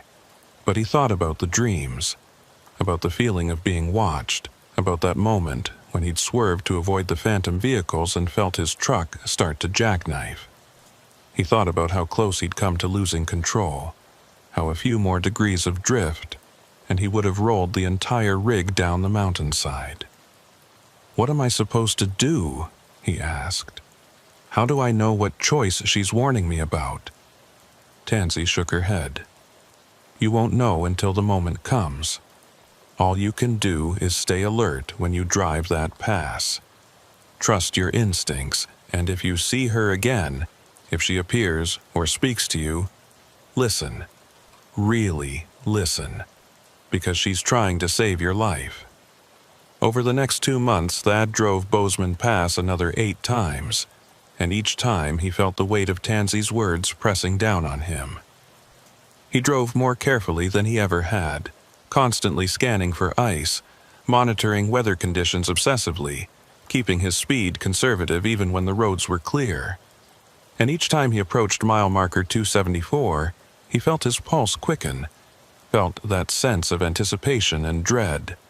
But nothing unusual happened. No apparitions, no CB warnings, no phantom vehicles. Just a normal mountain highway with normal winter traffic. He started to wonder if maybe Tansy had been wrong, if maybe the encounters had been a one-time thing, a strange anomaly that wouldn't repeat. Then came the night in late February when everything changed. Thad was eastbound with a load of lumber, running late because of delays at the pickup. It was just after 10 p.m., and he was pushing harder than he should have been, trying to make up time. The weather was clear, the roads dry, and he'd let his speed creep up to 70 on the straightaways. He was approaching mile marker 280 when he saw the flares again. The same red burning flares he'd seen in November. They were set out across both lanes, forcing traffic to slow down. Thad's foot moved toward the brake, but something made him hesitate. The flares hadn't been there 2 minutes ago when the last westbound truck had passed him. There hadn't been time for anyone to set them out. He slowed to 40 miles per hour and crept forward, scanning the road ahead. No accident, no construction, no emergency vehicles, just those burning flares casting their red light across the pavement. And then he saw her. Trooper Tansy Whitlock, standing in the middle of the highway, wearing her patrol uniform and that heavy winter jacket. Her face was clearly visible in his headlights, young and serious, exactly as she'd looked in the photographs. She was holding up her hand in the universal signal for stop, and as Thad's truck rolled closer, she pointed urgently to the right shoulder. Her message was clear. Get off the highway now. Thad didn't question it, didn't hesitate. He pulled onto the shoulder and brought the truck to a complete stop, his hands shaking on the steering wheel. Through the windshield he could see Trooper Whitlock still standing in the highway, but she wasn't looking at him anymore. She was looking eastbound, toward the summit, and her expression had changed to something that looked like profound sadness. Thad followed her gaze and saw headlights approaching fast from behind. Too fast, a vehicle coming down the grade out of control. It was a pickup truck, swerving wildly from lane to lane, the driver fighting to regain control on a patch of black ice that had formed in the last few minutes. The pickup shot past Thad's stopped truck, doing at least 90 miles per hour, its brake lights flashing uselessly as the driver stood on the pedal. Thad watched in horror as it reached the spot where Trooper Whitlock was standing. He expected her to vanish, to dematerialize like a ghost should, but instead she stood her ground, and for just a fraction of a second, he could have sworn the pickup actually swerved around her, as if the driver could see her and was trying to avoid hitting her. Then the truck was past that spot and sliding toward the median. And Trooper Whitlock turned to look directly at Thad one last time. She nodded, a small gesture of acknowledgement, and then she was gone. Just gone, as if she'd never been there. The pickup truck hit the median at full speed and launched into the air, clearing the barrier and crashing down into the westbound lanes where it rolled multiple times before coming to rest upside down. Thad grabbed his phone and dialed 911, reporting the accident, then grabbed his fire extinguisher and flashlight and ran toward the wreck. The driver was still alive, trapped in the crushed cab, bleeding but conscious. Thad helped stabilize the vehicle and kept the driver talking until emergency services arrived 20 minutes later. The paramedics told him later that the quick response had probably saved the driver's life, that another 10 minutes of bleeding and exposure might have been fatal. Lucian Haraway arrived on scene while they were still extracting the driver from the wreckage. He found Thad sitting on the guardrail, covered in the driver's blood, shaking from adrenaline and cold. "You saw her," Haraway said. It wasn't a question. Thad nodded. "She stopped me, warned me to get off the highway. If I'd been in my lane when that pickup came through, if I'd been doing 70 like I was 5 minutes before, I would have been right where he went out of control. He would have hit me instead of the median." Haraway sat down beside him. "Then she saved 2 lives tonight. Yours and his. That's what she does. That's all she's ever tried to do." They sat in silence while the emergency crews worked, watching the lights flash red and blue across the snow. Finally, Thad asked the question that had been bothering him. "Why me? Why did she choose to save me specifically? I'm just another truck driver, nobody special." Haraway was quiet for a long moment. "Maybe that's exactly why. Maybe she sees something in ordinary people that makes them worth saving. Or maybe you remind her of someone she knew. Or maybe there's no logic to it at all, and she just does what she can, saves who she can, one driver at a time." He stood up and offered Thad his hand. "Whatever the reason, you're alive because of her. Don't waste it." The next morning, Thad went to the Grizzly Peak before leaving town. Tansy was there, and when she saw him, she knew immediately what had happened. She poured him coffee and sat down across from him without saying a word. Finally, Thad broke the silence. "She was real. I saw her face. She was standing right there in the highway, and she warned me, and she saved my life." Tansy's eyes were wet, but she was smiling. "I know. Lucian called me last night, told me what happened." She reached across the table and squeezed Thad's hand. "My daughter is still out there protecting people, still doing the job she loved, and that gives me more comfort than you could possibly understand."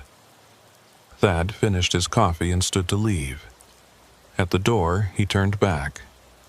"Does it ever end? Will she ever be able to rest?" Tansy's smile faded. "I don't know. Maybe when the last person she's meant to save is saved. Maybe when the debt is paid, whatever that debt is. Or maybe she'll be there forever, a guardian on that pass, watching over travelers for as long as people drive those roads." She paused. "But I hope not.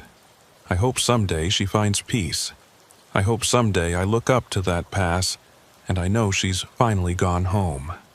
Thad drove Bozeman Pass dozens more times over the following years, and he never saw Trooper Whitlock again. No apparitions, no warnings, no flares. Just a highway through the mountains, beautiful and treacherous and indifferent. But he never forgot what he'd experienced. Never forgot the night she'd stood in the highway and saved his life. And every time he passed mile marker 274, eastbound or westbound, he slowed down, paid attention, watched for ice. Because he knew that somewhere out there, in the spaces between what was and what could be, Tansy Whitlock was still on duty, still protecting travelers, still trying to prevent the kind of tragedy that had taken her life. And Thaddeus Merriweather drove those roads with the awareness that some debts could never be fully repaid, some warnings should always be heeded, and some guardians never stopped watching over the people they'd sworn to protect. The black ice could kill you in an instant, invisible and deadly. But sometimes, if you were very lucky, you got a warning. You got a chance to change your fate, and if you were smart, you took it. Years later, when other drivers asked Thad about the strangest thing he'd ever experienced on the road, he would tell them about Bozeman Pass, about the wrecked patrol car and the CB transmission from the future, about the trooper who died trying to save lives and never stopped trying. Some believed him, most didn't. But every driver who heard the story remembered it, and when they drove through Montana in winter, when they climbed up into those mountains, and the temperature dropped and the first snowflakes started to fall, they drove a little more carefully, watched a little more closely for ice. And maybe that was the point. Maybe that was Trooper Whitlock's real legacy. Not the individual lives saved, but the collective awareness raised. The reminder that the road demands respect, that winter demands caution, and that sometimes the warnings we receive come from the most unexpected sources. Thad never learned why he'd been chosen to receive those warnings, why Trooper Whitlock had appeared to him multiple times when most drivers never saw her at all. But he stopped trying to understand it. Some mysteries weren't meant to be solved. Some questions didn't have answers. All he knew was that he'd been given a gift, a second chance, and he wasn't going to waste it.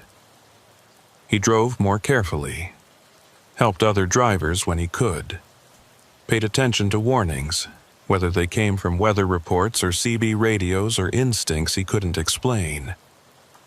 And late at night, when he was driving through darkness on some lonely highway far from Montana, he sometimes wondered if Trooper Whitlock had found others like him. Other drivers who needed warnings, who were marked for tragedy, who could be saved if someone just showed them the danger in time. He hoped she had. He hoped she was still out there doing her job, still protecting travelers, still making a difference one warning at a time. Because the alternative, that she was trapped alone on that pass, unable to rest, unable to move on, was too sad to contemplate. The black ice never announced itself. It formed in silence, invisible and deadly, waiting for the unwary. But sometimes, if you were very lucky and very blessed, you got a warning before you hit it. A voice on the radio, a figure in the median, a set of flares that shouldn't exist. And if you were smart, you listened, you slowed down, you survived. That was the lesson Thaddeus Merriweather carried with him for the rest of his driving career, through thousands of miles and hundreds of winter nights. The road was always dangerous, but it didn't have to be fatal. Not if you paid attention to the warnings, not if you remembered that some guardians never stop watching.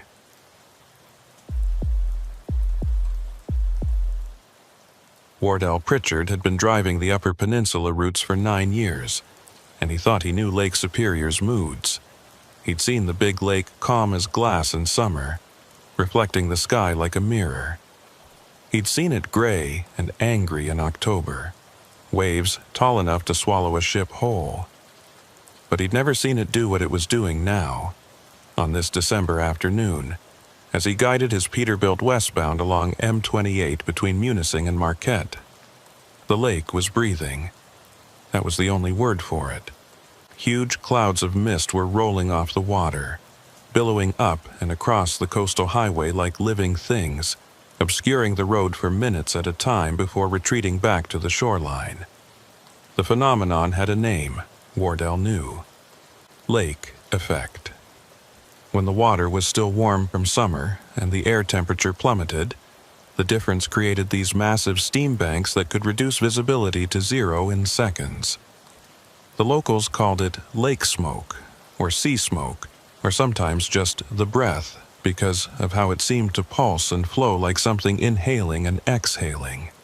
Wardell had driven through it before, but never this thick, never this persistent. The mist would roll across both lanes of M28, turn the world white for 30 or 40 seconds, then dissipate just enough to let him see 100 yards ahead before the next wave came. It was like driving through curtains, pushing through one only to find another waiting just beyond. He'd left Sault Ste. Marie that morning with a load of paper products destined for a distribution center in Ashland, Wisconsin, a straightforward run he'd made dozens of times. The route took him west along the southern shore of Lake Superior, through the small towns and vast forests of Michigan's Upper Peninsula, then across the border into Wisconsin. In good weather, it was a beautiful drive, the kind that reminded Wardell why he'd gotten into trucking in the first place. Miles of shoreline, rocky beaches, dense stands of pine and birch, the occasional glimpse of a freighter out on the big lake. But today the beauty was hidden behind walls of mist, and what should have been a 6-hour run was turning into something longer and considerably more tense. The dashboard clock read 3:47 p.m., which meant full darkness would arrive in less than an hour. December this far north meant short days, the sun setting before 5 o'clock, and Wardell wanted to be past the worst of the coastal sections before night fell completely. The mist was bad enough in daylight. At night, with only his headlights cutting through it, it would be nearly impossible to navigate safely. He'd been keeping his speed down to 45, sometimes dropping to 35 when the thickest banks rolled across the highway, and even at that cautious pace he felt like he was pushing his luck. The CB radio was quiet except for occasional static. No other drivers reporting their positions or road conditions. Wardell was alone out here, or felt like it anyway, separated from the rest of the world by these walls of white. He was about 15 miles east of Marquette when he noticed the first sign that something wasn't right. A green highway sign emerged from the mist ahead, the kind that indicated services at the next exit. It showed symbols for gas, food, and lodging, with an arrow pointing to a right-hand exit half a mile ahead. Wardell didn't remember an exit here, not on this particular stretch of road, but that didn't necessarily mean anything. New services opened all the time, and it had been maybe 6 months since his last run through the UP. Maybe someone had built a new truck stop or rest area. The mist was thick enough that he almost missed the actual exit, a narrow ramp peeling off to the right into what looked like dense forest. He wasn't planning to stop, didn't need fuel or food yet, but something made him slow down and look more carefully as he passed. The exit ramp was there, clearly visible for just a moment before the mist swallowed it again. But something about it looked odd. The pavement seemed darker than the main highway, older, maybe, and there were no tire marks visible in the light dusting of snow that had fallen earlier.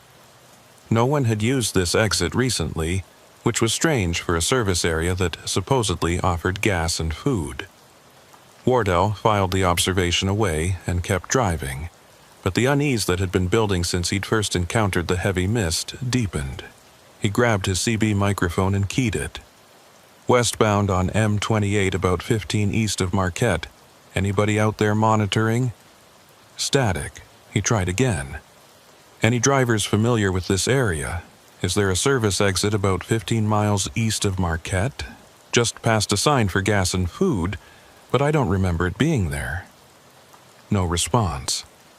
The CB remained silent except for that low background hiss that seemed to match the rhythm of the mist rolling across the highway. Wardell hung up the mic and adjusted his grip on the steering wheel. His hands were stiff from gripping it too tightly, his shoulders tense from hunching forward to peer through the windshield. He made a conscious effort to relax, rolling his shoulders, flexing his fingers. Getting tense made you drive worse, made you overcorrect and second-guess yourself. He needed to stay calm, stay focused, and get through this mist bank. Once he reached Marquette, he could stop, take a break, wait for conditions to improve before continuing west toward Wisconsin.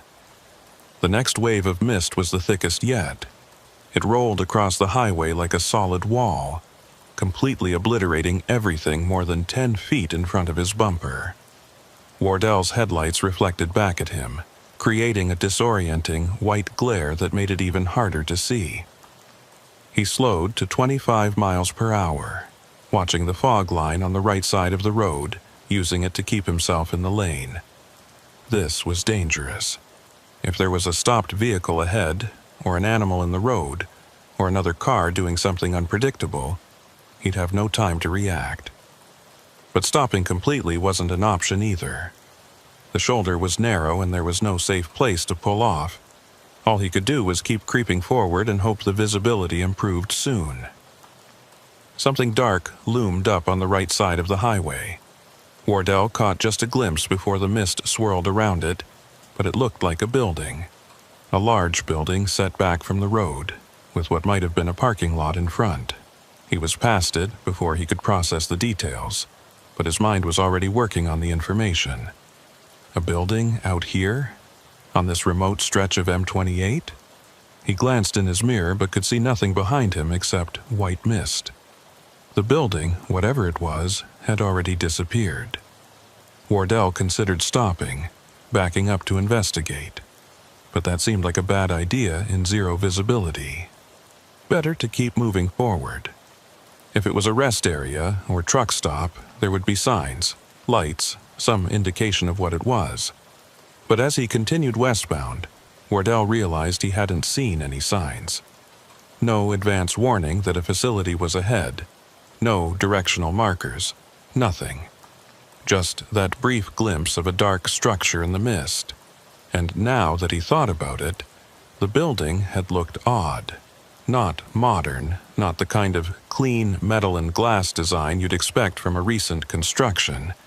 It had looked older, more solid, like something built decades ago and left to weather. The mist was starting to thin slightly and Wardell could see maybe 50 yards ahead now. The highway stretched empty in both directions. No other vehicles visible, no buildings, just the road and the forest and the mist rolling in from the invisible lake on his left. His fuel gauge was sitting at just under a quarter tank, lower than Wardell liked to let it get. He'd been planning to fuel up in Marquette, but that was still at least 20 minutes away at his current speed. Maybe more if the mist didn't clear. He started thinking about that exit he'd passed, that sign indicating services available. If there was actually a gas station there, it might be worth turning around and checking it out. Getting fuel now would give him more options, more flexibility. He wouldn't have to worry about running low if conditions got worse. Wardell chewed on the inside of his cheek, weighing his choices. Keep pushing forward to Marquette, or turn back and investigate that exit. The decision was made for him when the mist suddenly thickened again, worse than before, reducing visibility to almost nothing. Wardell hit his four-way flashers and slowed to 15 miles per hour, barely crawling. This was insane. He couldn't drive in these conditions. He needed to get off the highway, find somewhere safe to wait it out. And that exit, with its promise of services, was only a few miles behind him. Wardell checked his mirrors, saw nothing but white, and carefully began to slow even further. There was no turnaround here, no median crossover, but the highway was completely empty. If he was careful, if he used his flashers and checked thoroughly, he could turn the truck around and head back to that exit. It took him 5 minutes to execute a safe turnaround, using the full width of the highway and part of the shoulder on both sides. Any truck driver watching would have winced at the maneuver, but Wardell was careful, taking his time, making sure his trailer tandems were positioned correctly. When he finally had the truck pointing eastbound back the way he'd come, the mist had thinned just enough to let him see the road ahead. He put the transmission in gear and started back, watching for the exit sign, watching for that dark building he'd glimpsed. His CB radio crackled suddenly, making him jump. A voice came through, male and distorted by static. Westbound traffic be advised. M28 is closing east of Marquette due to visibility. Do not attempt. The transmission cut off mid-sentence, replaced by silence. Wardell grabbed the microphone. "Say again, I didn't copy your full transmission. Are they closing M28? No response. He tried again, switching to Channel 9, the emergency channel. Still nothing. The radio had gone completely dead, not even static now, as if someone had unplugged it. Wardell tapped the unit, checked the power connection, but everything looked fine. The radio was on, the display was lit up, but no sound was coming through. He switched back to Channel 19 and heard nothing. Back to Channel 9, same thing. The radio was dead, which meant he was driving into this mist with no way to communicate, no way to hear warnings or reports from other drivers or authorities. The exit appeared sooner than he expected, emerging from the mist like something materializing from thin air. The sign was there, the same green highway sign with symbols for gas, food, and lodging. But now that Wardell was looking at it more carefully, he noticed details that bothered him. The sign was old, the reflective surface dulled by years of weather, the metal frame showing rust at the edges. The symbols were in an older style too, not the modern standardized designs used on current highway signs. This sign looked like it had been standing here for 30 or 40 years, which didn't match with his memory of this area. He'd driven M28 dozens of times and he'd never seen this exit before. But he needed fuel, and he needed to get off the road, and this was his only option. Wardell took the exit, his truck rumbling down the narrow ramp into what looked like increasingly dense forest. The pavement under his wheels was definitely older, cracked and patched, with weeds growing through the gaps. The ramp curved to the right and descended, and Wardell had the odd sensation of driving down into something, like the exit was leading him below ground level even though the terrain looked flat.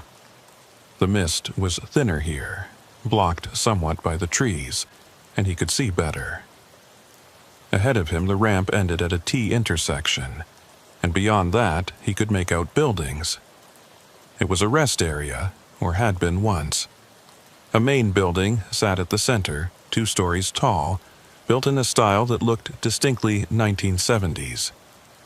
Brown brick, narrow windows, a flat roof with a slight overhang. To the left was what appeared to be a service station, with old-style gas pumps under a canopy.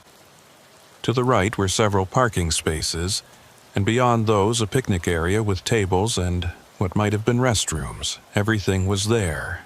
Everything you'd expect from a highway rest stop, but everything was wrong. The building looked abandoned, windows dark, no lights visible anywhere. The gas station pumps were old, the kind Wardell remembered from his childhood, tall and narrow with the price displays on top. And there were no other vehicles anywhere.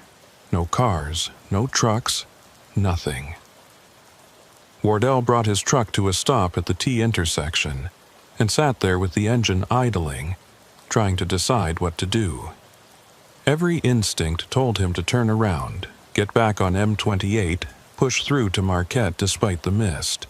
But his fuel gauge was sitting at a quarter tank, and the logical part of his mind said he should at least check if the gas station was operational. Maybe it was one of those automated places, card reader pumps that didn't need an attendant. Maybe the building was dark because it was late afternoon and no one was using the facilities. There could be perfectly reasonable explanations for everything he was seeing.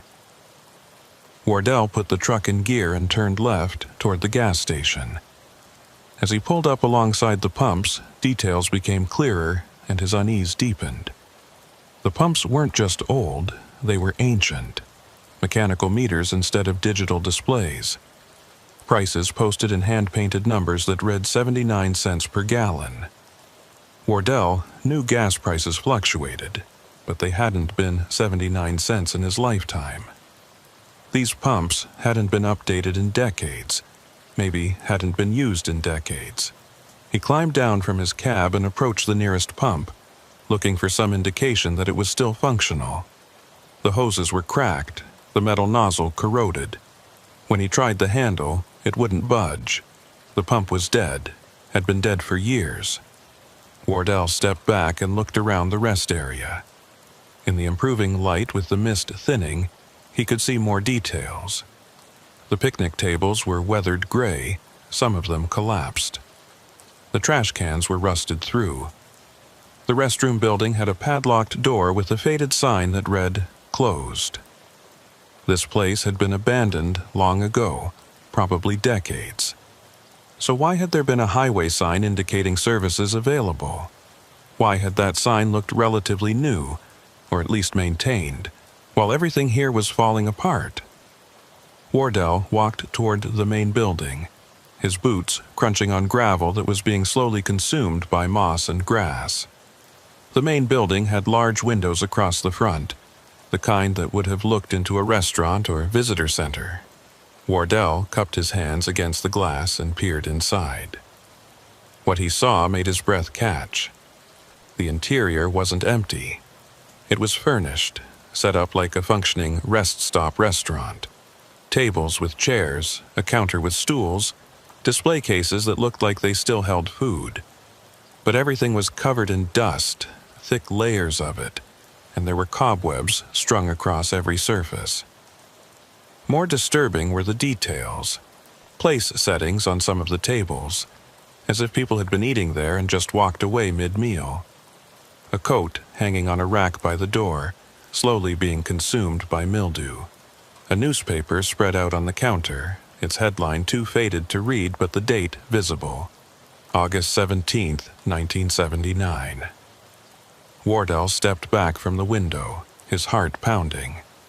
This place had been closed since 1979, over 40 years ago. But someone had been maintaining the highway sign, keeping it visible, directing travelers here. Why? He turned and looked back toward the exit ramp, half expecting to see it had disappeared, but it was still there, a dark gap in the trees. He could leave right now, get back on M28, forget about this place. But something held him there, some combination of curiosity and confusion. If this rest area had been closed for over 40 years, why did it look like people had just walked away from it? Why wasn't it completely stripped and vandalized? How had it remained so preserved, so frozen in time? He walked along the front of the building, looking for another entrance, and found a door marked "Office, Staff Only." The door was unlocked, the knob turning easily under his hand. Wardell pushed it open and peered inside. A short hallway, more doors leading off it, dim light filtering through dusty windows. He shouldn't go in there, he knew. This was trespassing. And more than that, it felt wrong. Felt like violating something that should be left alone. But his hand was already pushing the door wider, his feet already carrying him across the threshold into the building. The air inside was cold, cold enough that his breath fogged, and it smelled of dust and decay and something else. Something that reminded him of the lake, of wet stone and deep water. The hallway led to what looked like a manager's office. More newspapers on the desk, all from 1979. A calendar on the wall turned to August with several dates circled in red marker. Photographs in frames showing the rest stop in its prime, cars and trucks from the 70s filling the parking lot, families at the picnic tables. Wardell picked up one of the newspapers and scanned the headline. Upper Peninsula braces for early winter storm.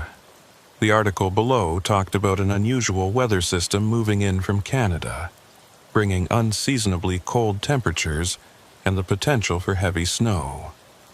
Strange to read about winter storms in an August paper, but Michigan weather was notoriously unpredictable.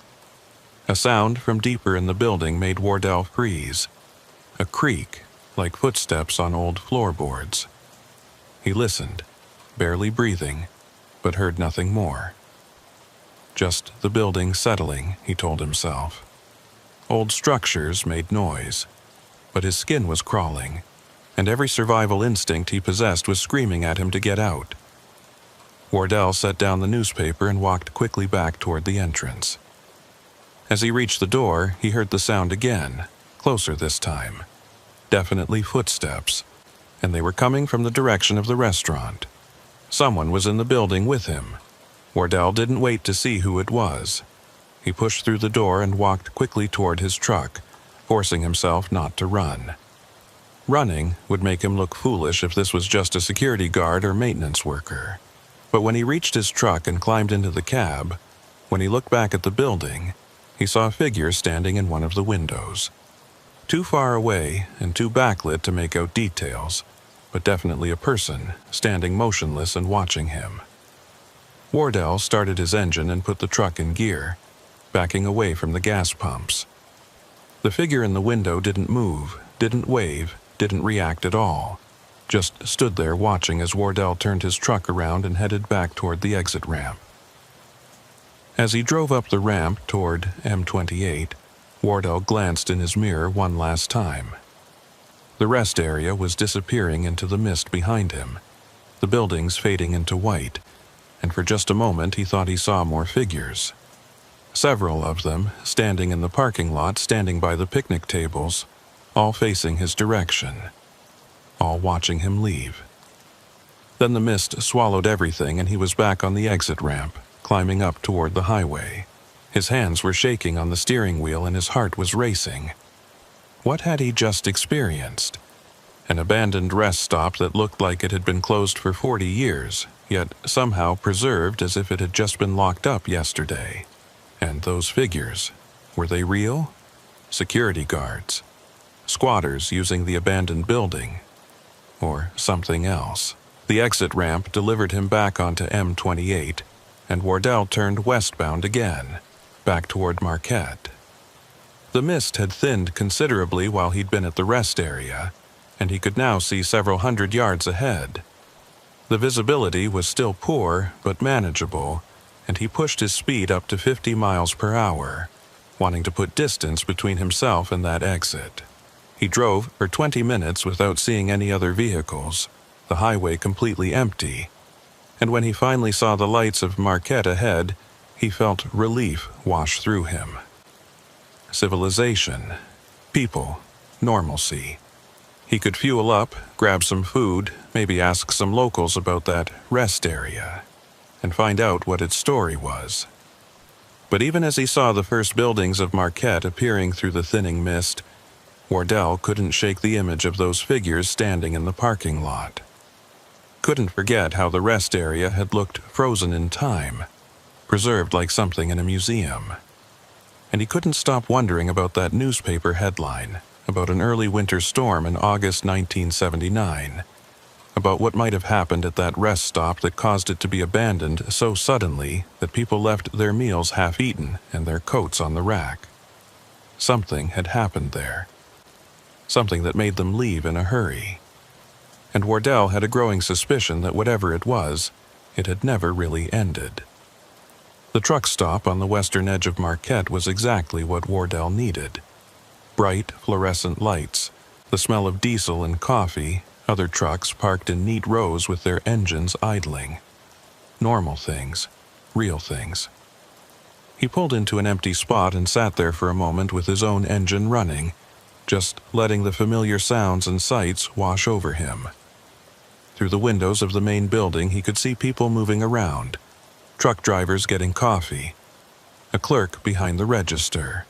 Everything was solid and present and undeniably real, and Wardell felt the tension in his shoulders begin to ease. He climbed down from his cab and headed inside, the bells on the door jingling as he pushed through. The warmth hit him immediately, along with the combined scent of hot dogs on rollers, burnt coffee, and that indefinable truck stop smell that was the same everywhere from Maine to California. A woman behind the counter looked up as he approached, her name tag reading Eunice. She was maybe 50, with gray hair pulled back in a ponytail and the kind of face that suggested she'd been working this counter for decades. "Evening," she said with a practiced smile. "Cold one out there tonight. What can I get you?" Wardell ordered coffee and asked about fueling up. Eunice directed him to the pumps outside and rang up his coffee, making small talk about the weather and the mist that had been rolling off the lake all day. "Worst I've seen it in years," she said. "Had a couple of trucks come through earlier saying they could barely see the road. State Patrol's been advising people to wait it out if they can." Wardell nodded, wrapping his hands around the hot coffee cup. "Speaking of the road," he said, trying to keep his tone casual, "is there a rest area east of here? Maybe 15, 20 miles? I thought I saw an exit sign, but I don't remember there being anything out that way." Eunice's expression changed, the professional smile fading into something more guarded. "East on M28? No, there's nothing between here and Munising except trees. Why, did you see something?" Wardell described the exit, the sign indicating services, the rest area he'd found. As he talked, Eunice's face grew more still, more closed off, and when he finished, she was quiet for a long moment. Finally, she said, "You went to the old Lakeview rest stop." It wasn't a question. "Yeah, that place has been closed since I was a kid. State shut it down in '79 after what happened there." Wardell leaned forward. "What happened?" Eunice glanced around the truck stop, checking to see who might be listening, then lowered her voice. "There was a storm. Early winter storm. Came through in late August, which was weird enough by itself. Temperatures dropped 40 degrees in a few hours. Wind coming off Superior like the lake was breathing ice. That lake effect mist you drove through today? That was nothing compared to what hit that night. The mist was so thick people said it was like driving through milk, and it was freezing as it touched everything. Turned the roads into skating rinks in minutes." She paused, staring down at her hands. "There were maybe 30, 40 people at the rest stop when the storm hit. Travelers who'd pulled off to wait it out. Truckers like yourself, a few families." She took a breath before continuing. "They say the temperature inside the building dropped so fast the pipes froze and burst. Power went out. People were trapped there in the dark with no heat, and outside the mist was so thick you couldn't see your hand in front of your face. Some folks tried to leave, tried to drive out or walk to the highway for help. None of them made it. They found their cars later, some of them just a few yards from the building, frozen solid with people still inside." Eunice's voice had dropped to barely above a whisper. When the storm cleared the next morning and emergency crews finally got there, the rest stop was empty. Completely empty. No bodies, no survivors, nothing.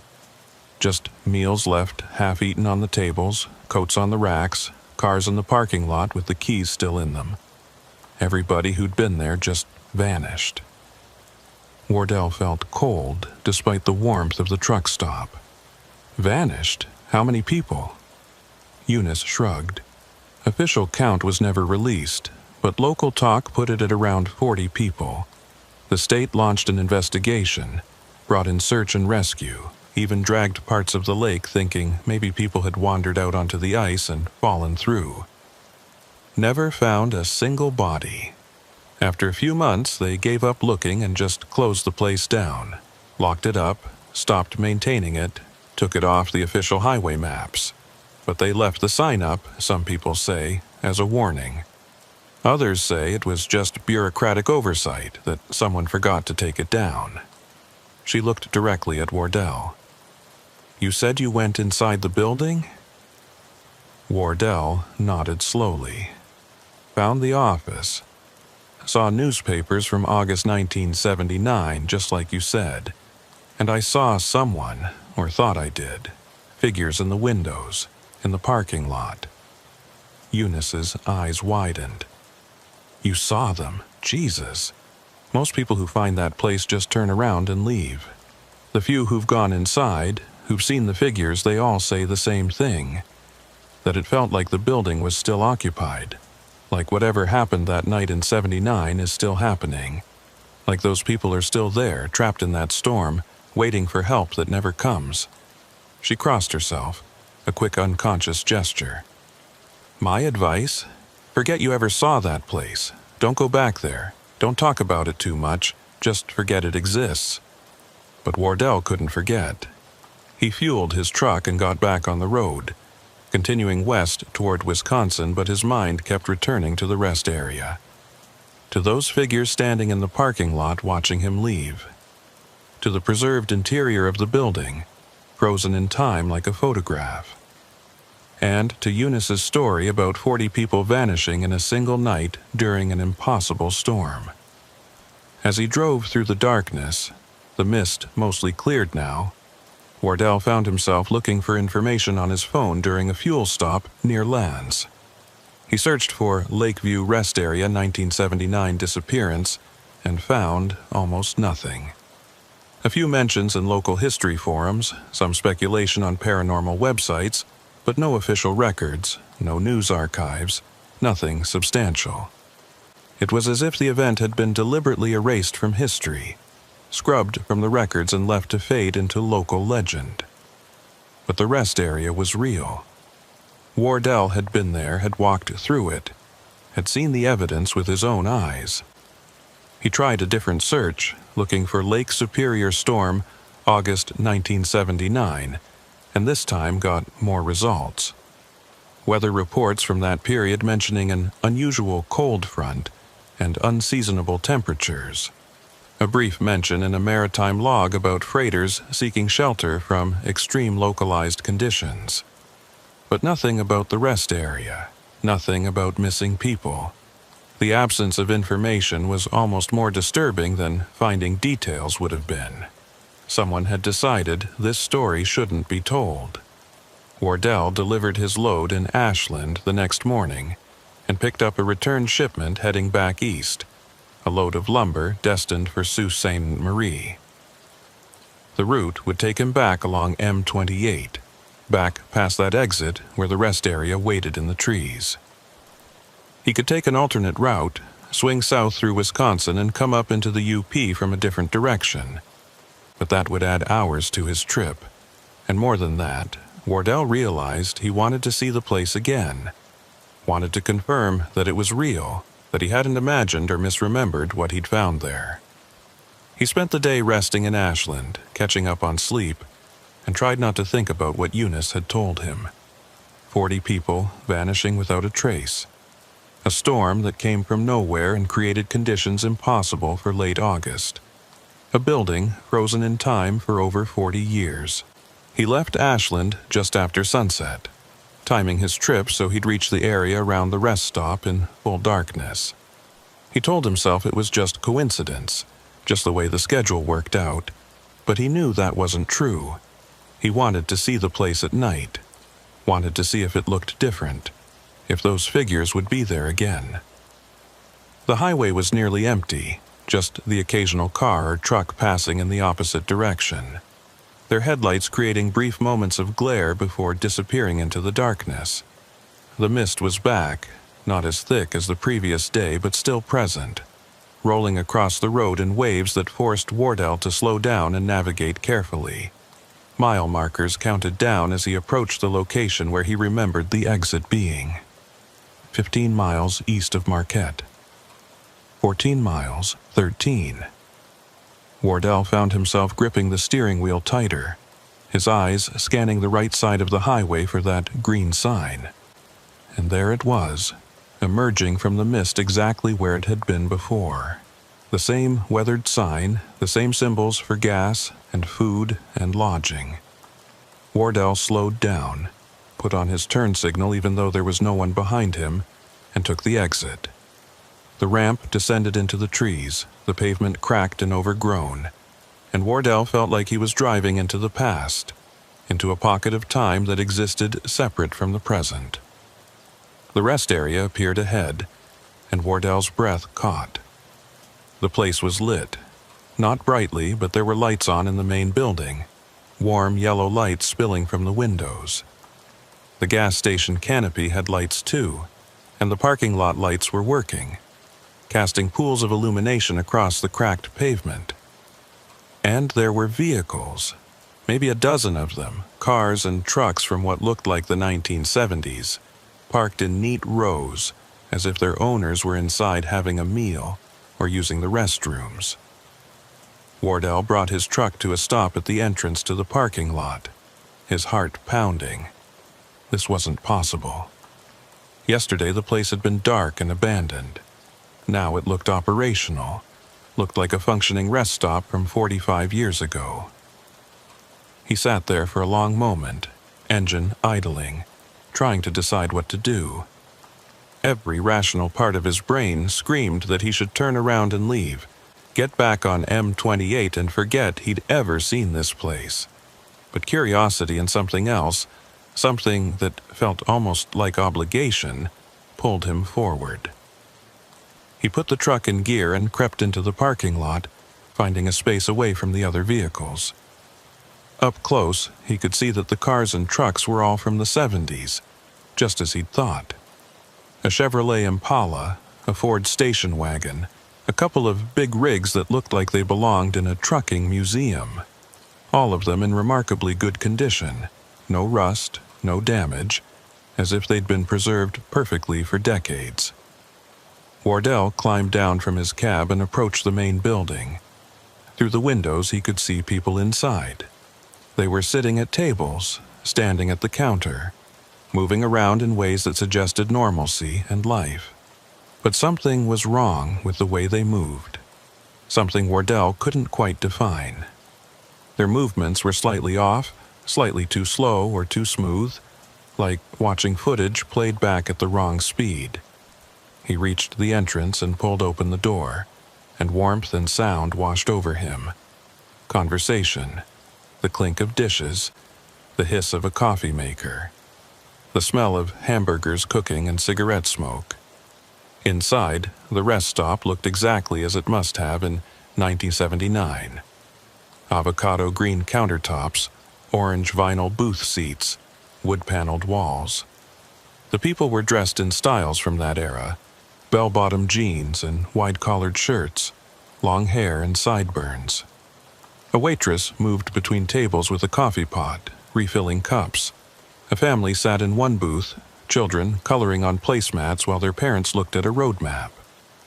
Everything looked normal, lived in, real. Except no one was looking at Wardell.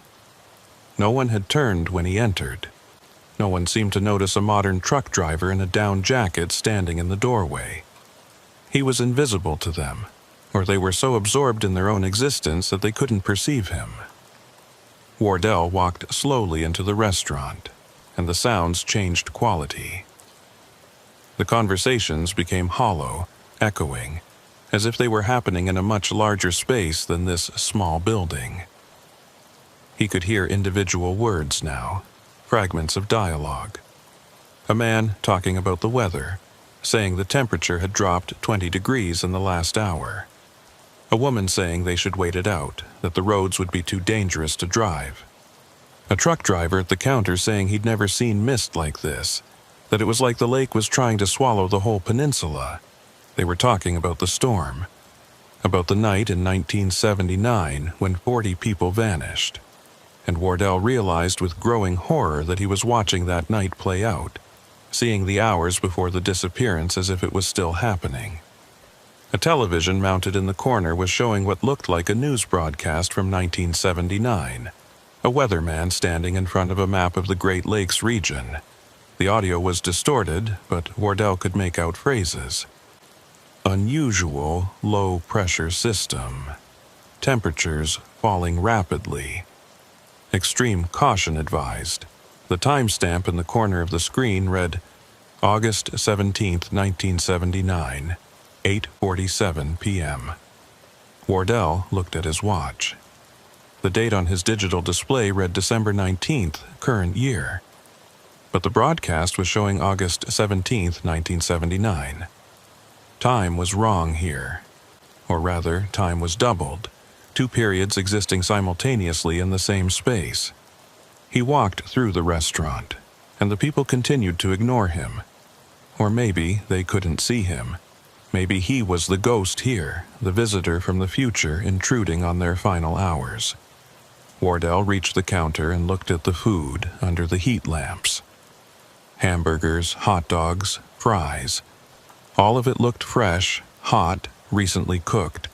But when he reached out to touch one of the plates, his hand passed through it as if the food wasn't really there. It was an image, a recording, a memory of food that had existed decades ago. Everything here was like that, he realized. Real enough to see and hear, but not substantial enough to touch.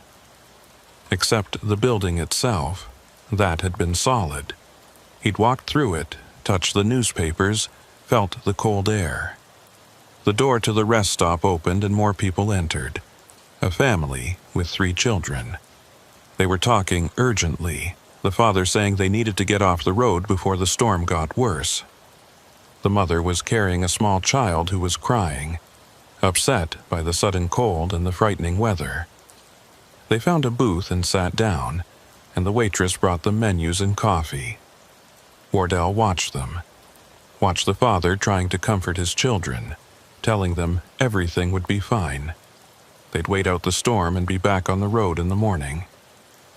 But Wardell knew that wouldn't happen, knew that these people would never leave this building, would vanish along with everyone else when the storm reached its peak. He wanted to warn them, wanted to tell them to get back in their car and drive, take their chances on the highway rather than staying here. But he knew it was pointless. This wasn't really happening. This was a recording, a loop, the past playing over and over in this space that had somehow become unstuck from normal time. Wardell walked toward the back of the restaurant, toward a hallway that led to the restrooms and what looked like a rear exit. The sounds behind him were fading, becoming more distant and hollow, and he could feel the temperature dropping. The warmth of the restaurant was an illusion, he realized.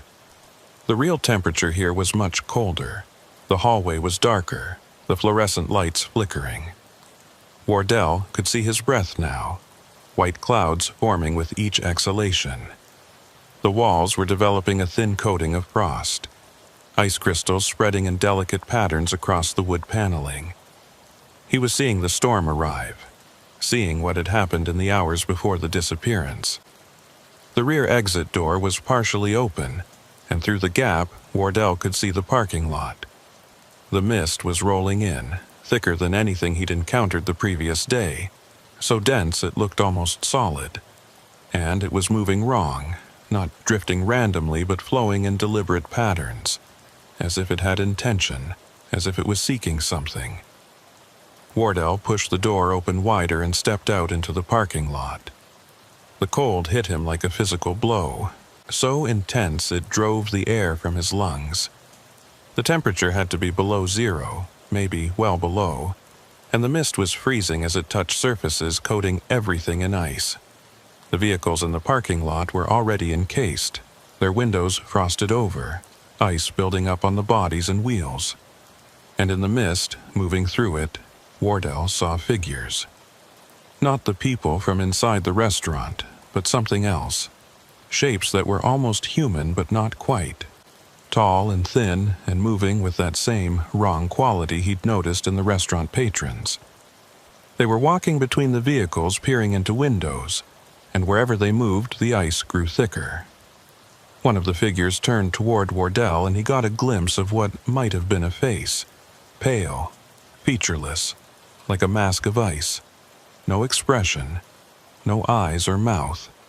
Just a blank surface that somehow suggested awareness. The figure began moving toward him, and Wardell backed up, fumbling for the door handle. More figures were appearing in the mist, emerging from the direction of the lake, drawn by something Wardell couldn't understand. They surrounded the rest stop, and as he watched in horror, they began to reach toward the building, toward the people inside who were still eating and talking, and completely unaware of what was coming for them.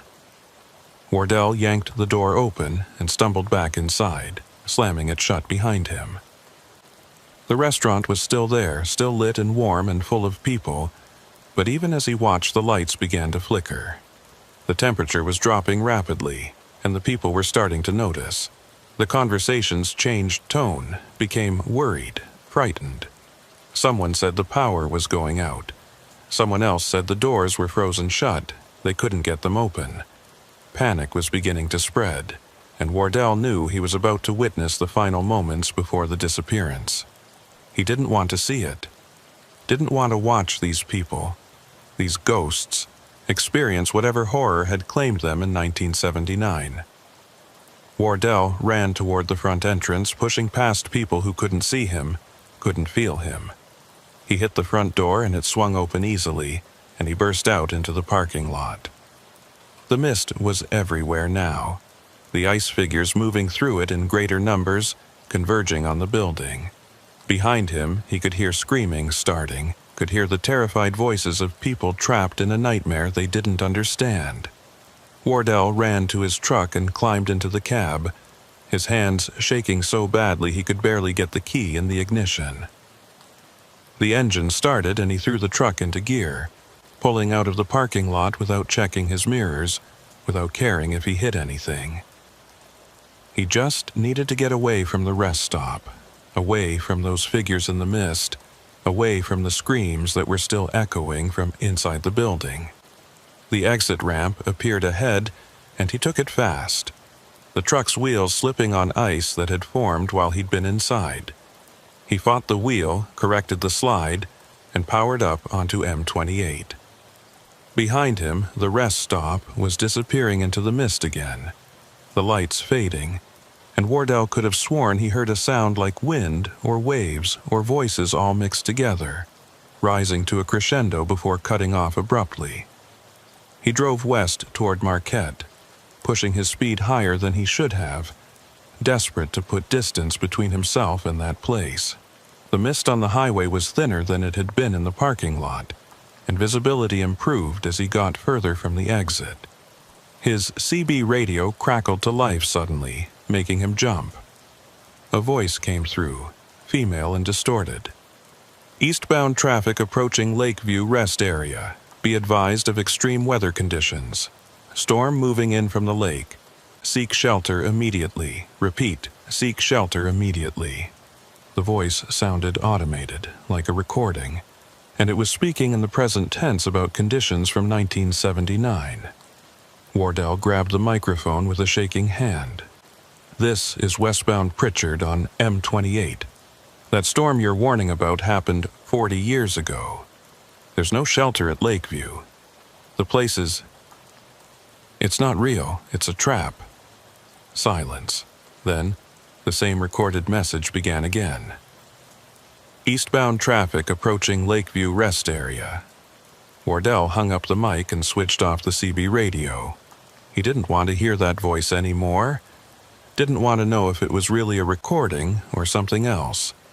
Some echo of the past trying to lure more travelers to the abandoned rest stop.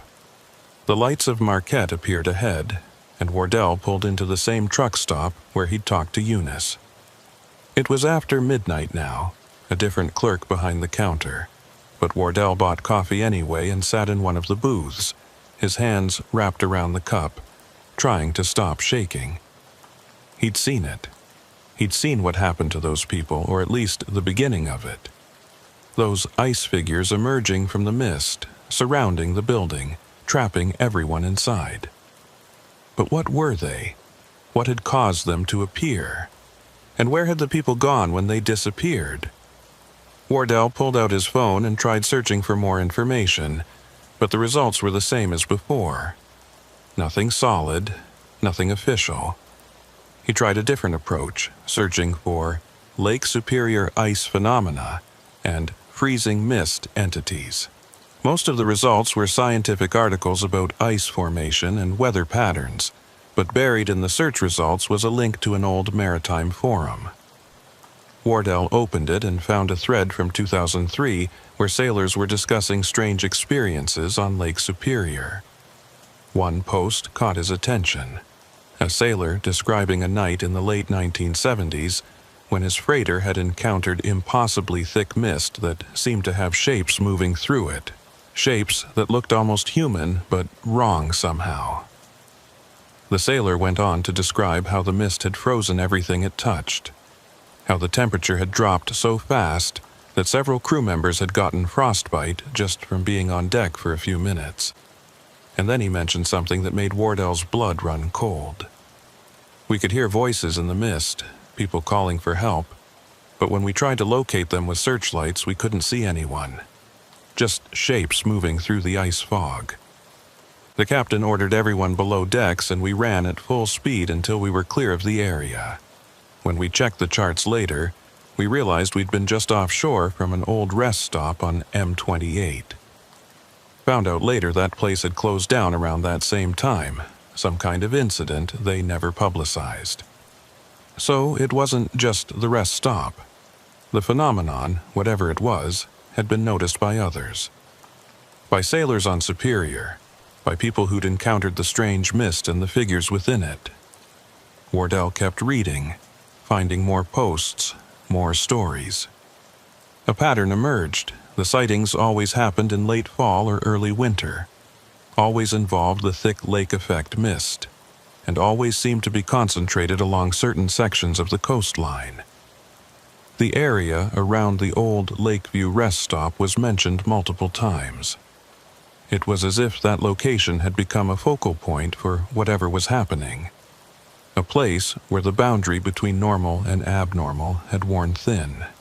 Wardell finished his coffee and walked back to his truck. He still had hours of driving ahead of him before he reached Sault Ste. Marie, and all of it would be along M28, along the coast where the mist could roll in at any time. He climbed into his cab and sat there, staring at the dashboard, trying to decide what to do. He could call his dispatcher, claim mechanical problems, wait for daylight before continuing. But daylight wouldn't necessarily help. The mist could appear any time, day or night. And those figures, those ice shapes that had surrounded the rest stop, they didn't seem to care about the position of the sun. No, running wouldn't solve anything. Wardell had already seen too much, already knew too much. The only way forward was to complete his route, deliver his load, and then decide whether to ever drive this stretch of highway again. He started the engine and pulled back onto M28, heading east now, toward Unexplained and eventually Sault Ste. Marie. The night was dark, and the mist came and went in waves, but Wardell kept his speed moderate, his attention focused, and tried not to think about what he'd witnessed at the rest stop, tried not to imagine those 40 people trapped in their final moments, experiencing that freezing nightmare over and over for 45 years.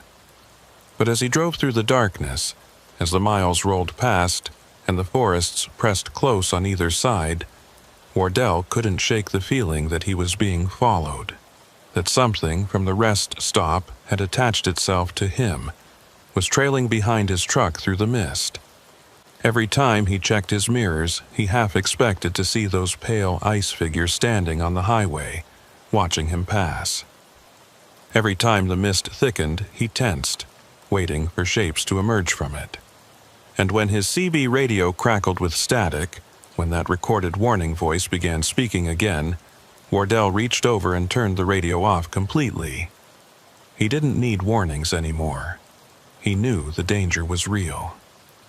Wardell made it to Munising around 3 a.m., pulling into a small diesel stop on the eastern edge of town. The mist had thinned to almost nothing here, the air clear and cold, stars visible overhead for the first time in 2 days.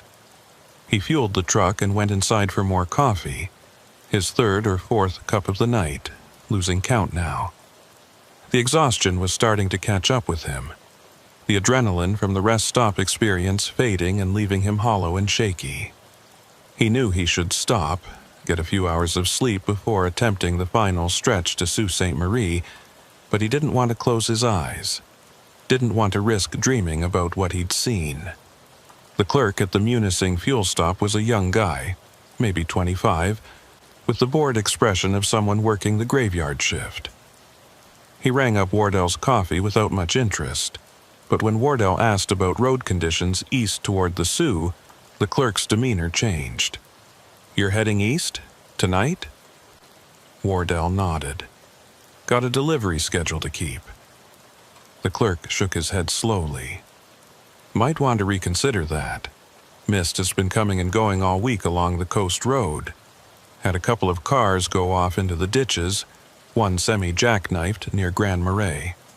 State Patrol's been advising people to stick to the inland routes if possible. Wardell considered this. The inland route would add time and distance, taking him south through Manistique before swinging back north to the Sioux, but it would avoid the coastal sections of M28, would keep him away from the shoreline where the mist rolled in. "How's the weather forecast looking?" he asked. The clerk pulled up something on his phone, scrolling through weather reports.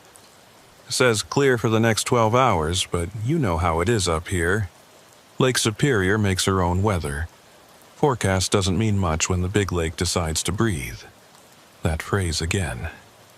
The lake breathing. Wardell paid for his coffee and walked back to his truck, weighing his options. He was about to climb into the cab when he noticed something on his windshield. Not ice, not frost, but something else. A pattern, delicate and intricate, drawn in what looked like condensation. Except the pattern was too precise, too deliberate to be random. It showed a road, a curving line that could have been M28, and at one point along the road there was a symbol that looked almost like a warning sign. Wardell reached out to touch it, and the pattern disappeared, evaporating instantly as his finger made contact. He stood there for a moment, staring at the clean windshield, wondering if he'd really seen it, or if exhaustion was making him hallucinate. A voice behind him made him turn. "You saw it too, didn't you?" An older man was standing near one of the fuel pumps, filling up a battered pickup truck. He was maybe 70, with a weathered face and the kind of eyes that had seen too much. Wardell didn't pretend to misunderstand. "The rest stop? Yeah, I saw it." The old man nodded slowly. "Figured you had. You got that look. Same look I had back in '85 when I stumbled across that place. Thought I was losing my mind at first, seeing a building that shouldn't exist, full of people who'd been dead for years." He finished fueling and walked over to Wardell. "Name's Nolan Voss. Used to drive tow truck for the county, pulled a lot of cars out of ditches along M28. Saw things that didn't make sense, especially in winter when the mist comes." Wardell introduced himself, and Nolan seemed to relax slightly, as if finding someone else who understood was a relief. "That rest stop, it's not the only strange thing along this stretch of coast," Nolan said. "The whole area, from about Marquette east to Grand Marais, it's got a reputation. Locals know to be careful, especially when the mist rolls in. Something about the way the lake interacts with the land here, the temperature differences, the geology. I don't know the science of it. But things happen here that don't happen other places. Time gets funny.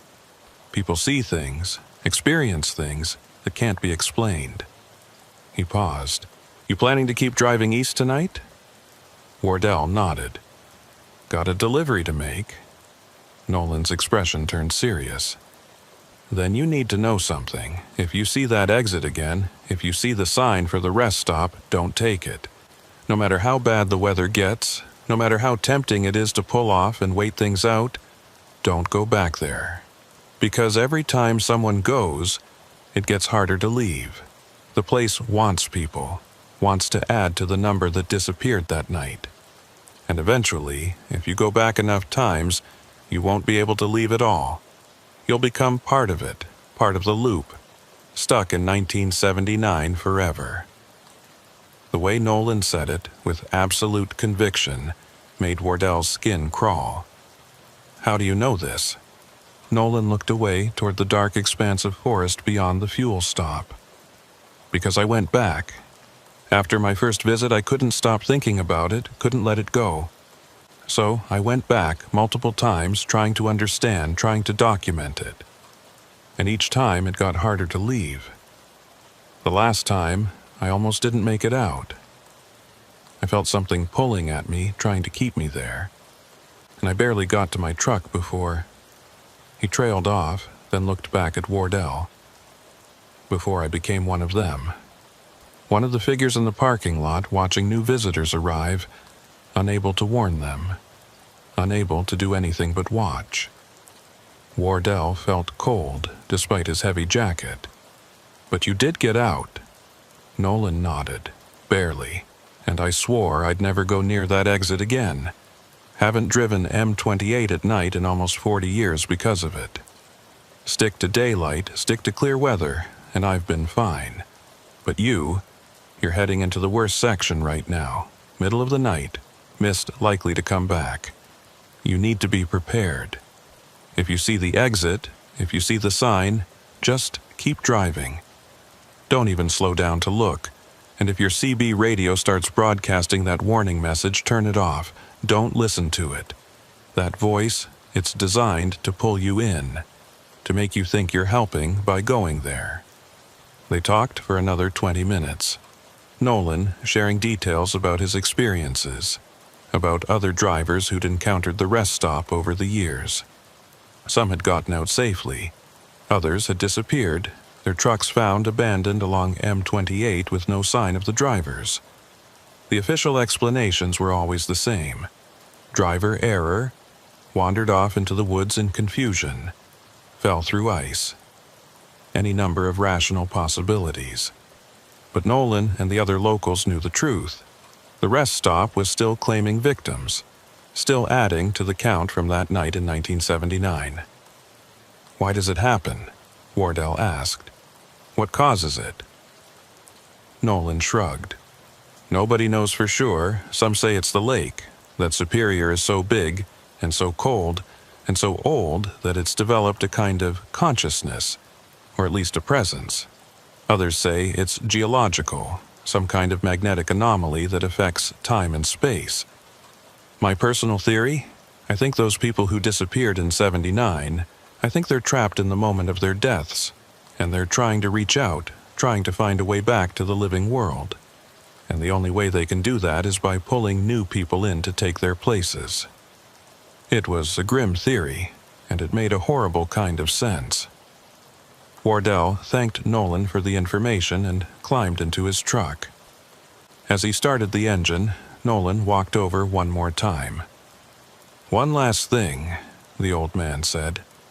"If the mist gets really thick, if you can't see more than a few feet ahead, pull over and wait it out. Don't try to push through. That's when it's most dangerous, when the boundary is thinnest. And if you hear voices, people calling for help, don't investigate. Just stay in your truck with the doors locked until the mist clears." Wardell promised to be careful and pulled out of the fuel stop, pointing his truck east along M28. The highway was empty at this hour, just Wardell's headlights cutting through the darkness. The forest pressed close on both sides, dense stands of pine and birch that blocked any view of the lake to his left. Mile markers counted upward as he drove, and Wardell found himself tense every time he passed one, waiting for that exit sign to appear. Nolan's warnings echoed in his mind. Don't take the exit, don't listen to the voice, don't investigate if you hear people calling for help. Simple instructions, but Wardell knew from experience how hard they could be to follow when you were actually in the moment, when instinct and training told you to help people in trouble. Around 4:30 a.m., about halfway to Grand Marais, Wardell noticed the temperature dropping. His dashboard thermometer showed it had gone from 20 degrees to 15 to 10 in the space of a few miles. And with the temperature drop came the mist, rolling in from the lake, thinner than before but still enough to reduce visibility. Wardell slowed to 40, then 35, watching the fog line, staying alert for any changes in road conditions. The mist had a quality to it tonight that he didn't like, a thickness that seemed to muffle sound, that made his headlights reflect back in strange ways. His CB radio crackled to life even though he'd turned it off hours ago. That same automated voice, that same warning message. Eastbound traffic approaching Lakeview Rest Area. Be advised of extreme weather conditions. Wardell reached over and physically unplugged the radio from its power source But the voice continued, now coming from the speaker even though there was no power. Storm moving in from the lake. Seek shelter immediately. It wasn't possible. The radio had no power. The voice shouldn't be able to broadcast. But it was there, clear and insistent, and Wardell felt panic rising in his chest. He was reaching for the radio to physically disconnect the speaker when he saw lights ahead. Red tail lights, multiple vehicles stopped in the road. Wardell hit his brakes, the anti-lock system pulsing as he slowed rapidly. The truck came to a stop about 50 yards behind the other vehicles, and Wardell could see now that it was a pile-up. 3 or 4 cars at least, one of them turned sideways across both lanes, another in the ditch on the right side. Hazard lights were flashing, but no emergency vehicles were present yet. And in the mist beyond the accident, Wardell could see figures moving, people getting out of their cars, walking around, checking on each other. He should stop, should check if anyone was injured, if anyone needed help. It was what any decent person would do, what his training as a professional driver demanded. Wardell put his truck in park and was about to open the door when something made him hesitate. The way the people were moving, it was wrong, just like at the rest stop, that same too slow, too smooth quality. And the cars involved in the accident, now that he looked at them more carefully, they were old. Not classic cars maintained in good condition, but old cars with styling from the 1970s and 1980s. A Chevrolet Nova, a Plymouth Velar, a Ford Granada, cars that had been off the roads for decades. Wardell's hand froze on the door handle. This wasn't a real accident. This was another echo, another loop playing out from the past. And if he got out of his truck, if he walked over to help, he might become part of it, might get pulled into whatever time-displaced nightmare was unfolding here. He put the truck back in gear and carefully backed up, giving himself room to turn around. The figures in the mist turned to watch him, their faces pale and indistinct, and one of them raised a hand as if gesturing for him to stop, to help. But Wardell kept backing up until he had enough space to execute a turnaround. As he swung the truck around, pointing it back west, Wardell caught a glimpse of something that made his blood run cold. More vehicles were appearing in the mist behind the accident, old cars and trucks materializing out of the white, adding to the pile-up. And the figures were multiplying too, more people emerging from the mist, all of them moving toward the road, all of them converging on the spot where Wardell had been stopped. They were trying to create a barrier, trying to trap him the way they'd been trapped. Wardell accelerated away from the scene, watching in his mirrors as the whole tableau faded back into the mist, until he couldn't tell if it had ever really been there. He drove west for 10 miles before pulling onto a wide spot on the shoulder. His hands were shaking too badly to drive safely, and his mind was reeling from what he'd just seen. The accident, the old cars, the figures in the mist. It was spreading, he realized. The phenomenon wasn't confined to the rest stop anymore. It was bleeding out along the highway, creating pockets of displaced time where the past kept playing out over and over. Wardell sat there in the darkness, engine running, trying to calm his breathing and figure out what to do next. His phone had no signal, unsurprising this far from any cell towers. His CB radio was still broadcasting that warning message even though it was unplugged, the voice now sounding more urgent, more insistent. Wardell grabbed the entire radio unit and yanked it out of its mounting, disconnecting all the cables. But the voice continued, now seeming to come from the air itself, from the mist outside his truck. He couldn't escape it, couldn't shut it out. The phenomenon was all around him now, surrounding his truck, and he was trapped on a highway that seemed to be dissolving into the past. A tapping on his window made him jump. Wardell turned and saw a figure standing outside his driver's side door. It was a woman, middle-aged, wearing clothing from the 1970s. And her face had that same pale, indistinct quality as the figures at the rest stop. She was tapping on the glass, her mouth moving as if speaking, but Wardell couldn't hear any sound. He watched in horror as she raised her hand and began writing something on the foggy window glass. Letters appeared, traced backwards so he could read them from inside. "Help us." More figures appeared around his truck, surrounding it, all of them with that same pale, pleading look. They pressed their hands against the windows, against the sides of the trailer, and Wardell could feel the truck rocking slightly from their touch. They were real enough to create physical force, solid enough to trap him if he let them. Wardell threw the transmission into gear and hit the accelerator, and the truck lurched forward. The figures scattered, or seemed to, their forms dissipating like fog as the truck passed through them. But in his mirrors Wardell could see them reforming, gathering again, and more were emerging from the mist to join them. He drove faster than he should have given the visibility, pushing 50 and then 60, desperate to outrun whatever was pursuing him. The mist seemed to be chasing him now, billowing along behind his truck, keeping pace no matter how fast he went.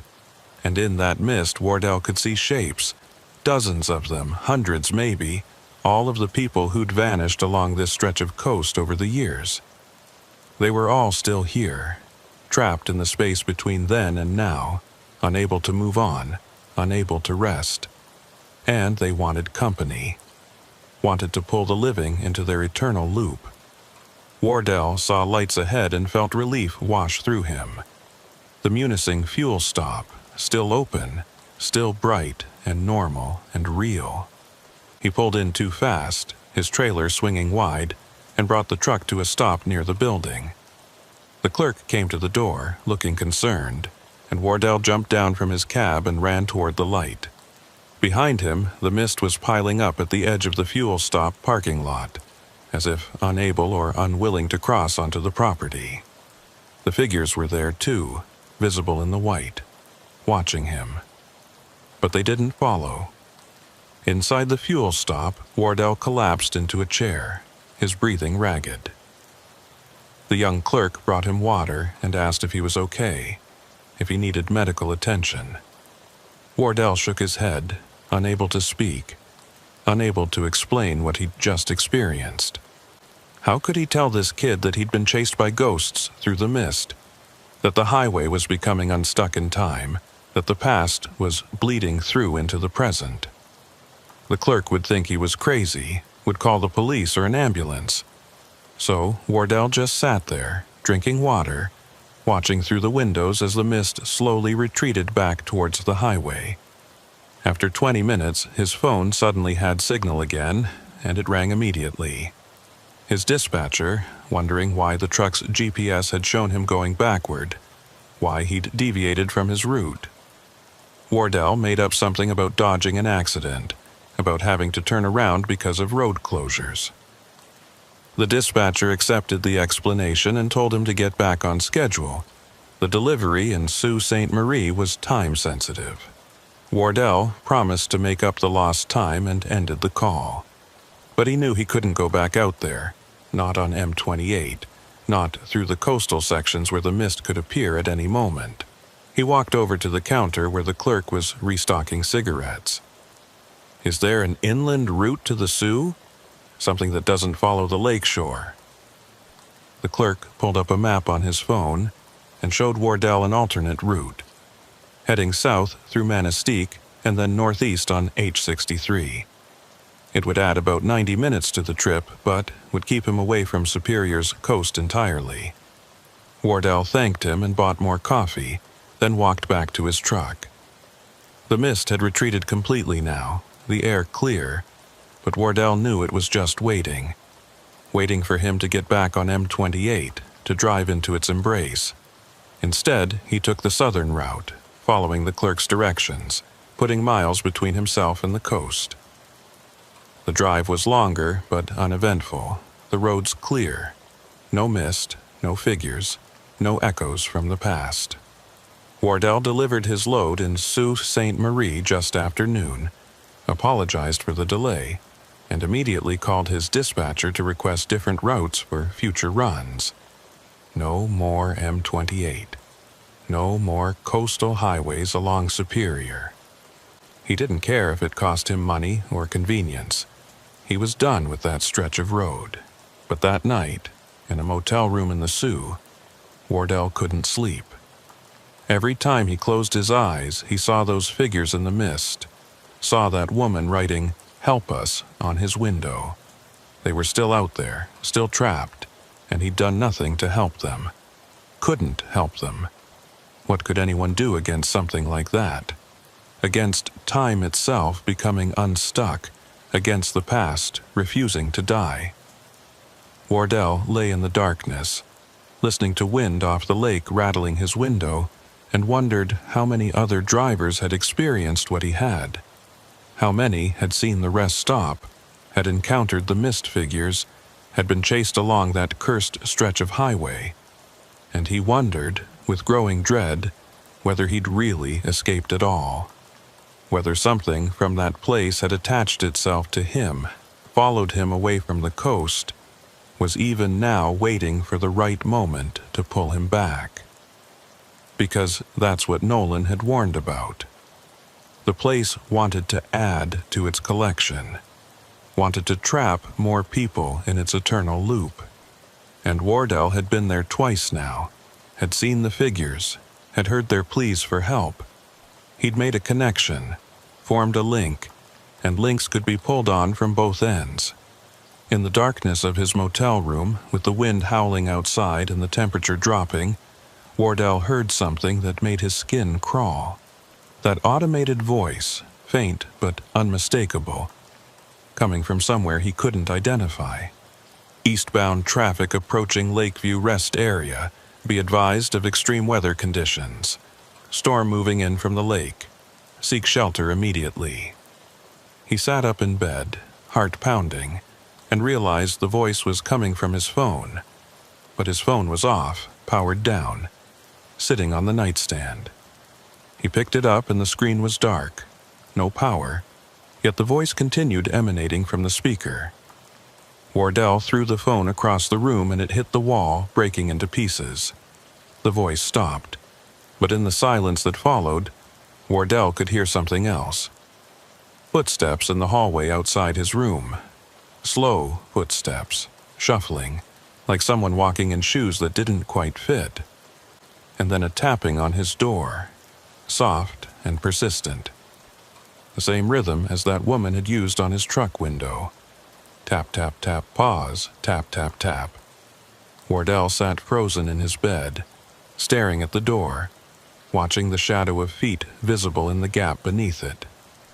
The tapping continued for what felt like hours but was probably only minutes. Then it stopped and the shadow moved away, and Wardell was alone again. But he knew, with absolute certainty, that this wasn't over. The rest stop, the mist, the figures trapped in time, they'd marked him, and they wouldn't let him go easily. Wardell didn't sleep that night, just sat in his bed with all the lights on, waiting for dawn, wondering if he'd ever feel safe driving again. Wardell didn't leave Sault Ste. Marie for 3 days. He stayed in that motel room, ordering food delivery, avoiding the windows, trying to convince himself that what he'd experienced had been exhaustion-induced hallucination. The rational part of his mind insisted there had to be logical explanations. Old buildings preserved by cold and dry conditions, squatters living in the abandoned rest stop, his phone malfunctioning due to electromagnetic interference, someone knocking on the wrong motel room door in the middle of the night. All of it could be explained without resorting to supernatural theories, but the rational explanations didn't account for everything, didn't explain the cars from the 1970s appearing and disappearing in the mist, didn't explain the figures that had surrounded his truck, solid enough to rock it with their touch, but insubstantial enough to dissipate when he drove through them. Didn't explain how his CB radio continued broadcasting after being physically disconnected from all power sources. And they certainly didn't explain the pattern that kept appearing on surfaces around him. The same symbol he'd seen on his windshield, showing up now on the bathroom mirror, on the motel room window, on the screen of his replacement phone. A road with a warning marker, always the same, always appearing when he wasn't looking. On the fourth day, his dispatcher called, insistent that Wardell needed to get back to work. There were loads waiting, schedules to keep, contracts to fulfill. Wardell tried to explain that he needed time off, that he'd experienced something traumatic on his last run, but the dispatcher wasn't interested in excuses. Either Wardell took the next available load, or the company would find another driver who would. It was the reality of trucking. You were only as valuable as your last delivery, and drivers were replaceable. Wardell needed the job, needed the income, so he agreed to the next run even though every instinct told him it was a mistake. The load was going to Green Bay, a southbound route that would take him down through Wisconsin, well away from Lake Superior's coast. Wardell felt relief when he saw the routing. He could handle this, could get back into the rhythm of driving without having to face M28 again. He picked up the load at a warehouse outside the Sioux and headed south on I-75, then west on US 2. The weather was clear, the roads dry, and for the first 100 miles everything felt normal. Wardell started to relax, started to think maybe he'd overreacted, maybe the worst was behind him. Then, about 20 miles west of St. Ignace, he noticed the temperature dropping. The dashboard thermometer went from 32 degrees to 28 to 23 in the space of a few miles. And with the temperature drop came something else. Mist, rising from the snow-covered fields on either side of the highway, thin at first but thickening rapidly. Wardell's hands tightened on the steering wheel. This wasn't lake effect mist. He was too far inland, too far from Superior's shore. But the mist was behaving the same way, rolling in deliberate patterns, obscuring the road in waves. His CB radio, a new unit he'd installed to replace the one he'd destroyed, crackled to life. That voice, that automated warning, now coming through on a frequency he'd never used. Eastbound traffic approaching Lakeview Rest Area. Wardell's stomach dropped. He wasn't eastbound. He was heading west, and he was nowhere near M28. But the warning continued, and as it did, the mist thickened until he could barely see 20 feet ahead.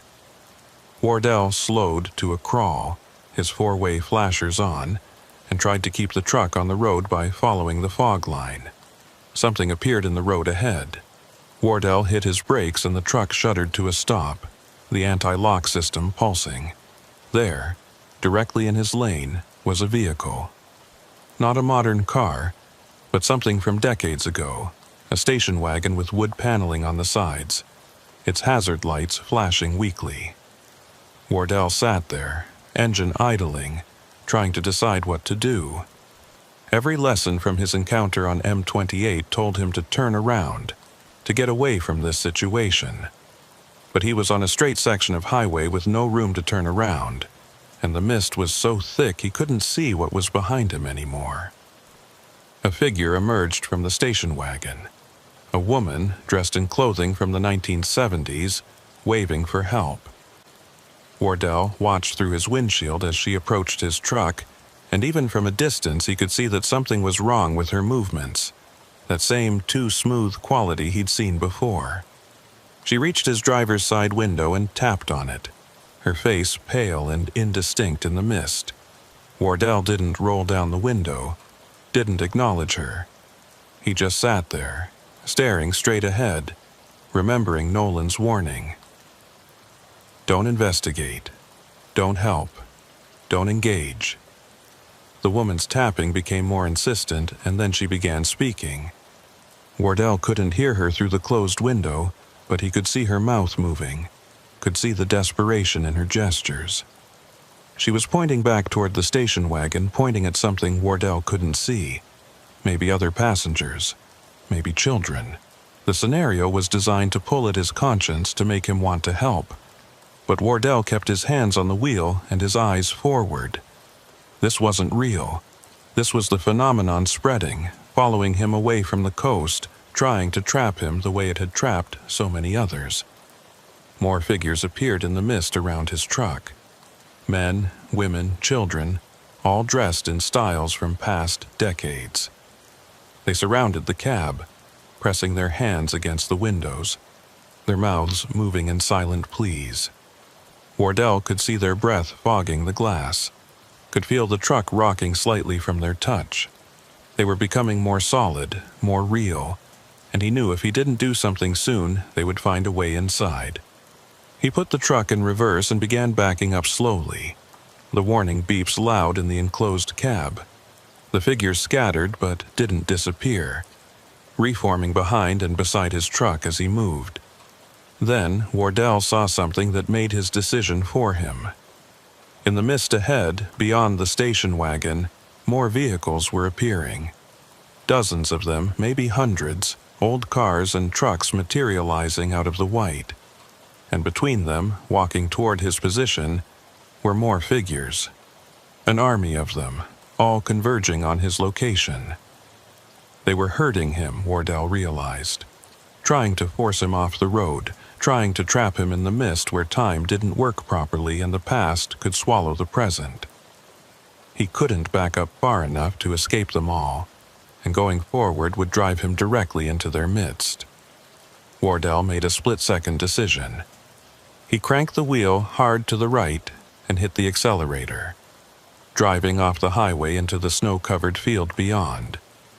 The truck bounced and lurched over the uneven ground, the trailer fishtailing behind him, but he kept the power on and fought the wheel to maintain some semblance of control.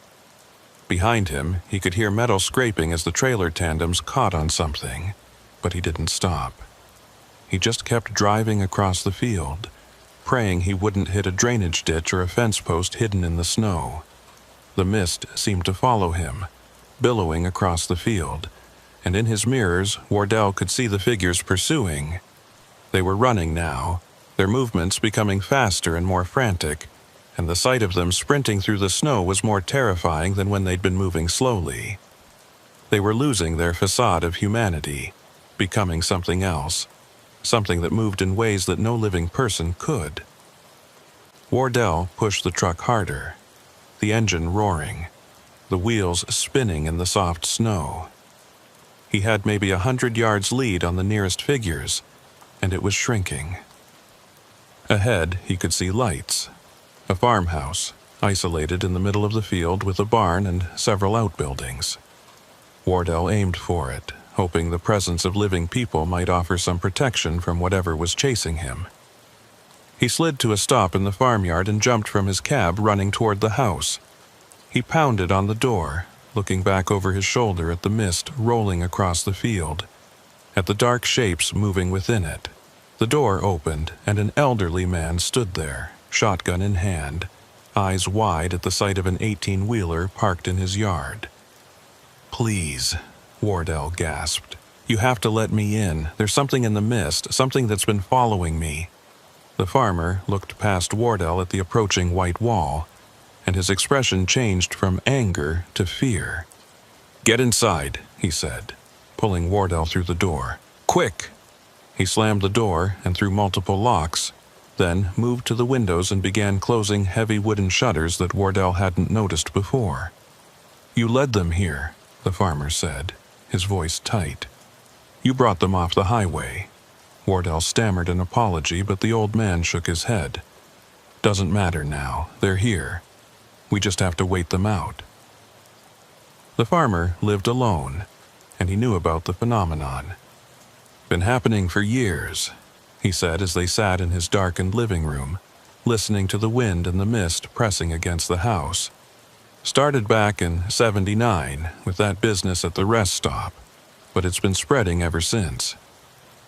Used to be confined to M28, to the coastal sections, but every few years it pushes a little further inland, claims a little more territory.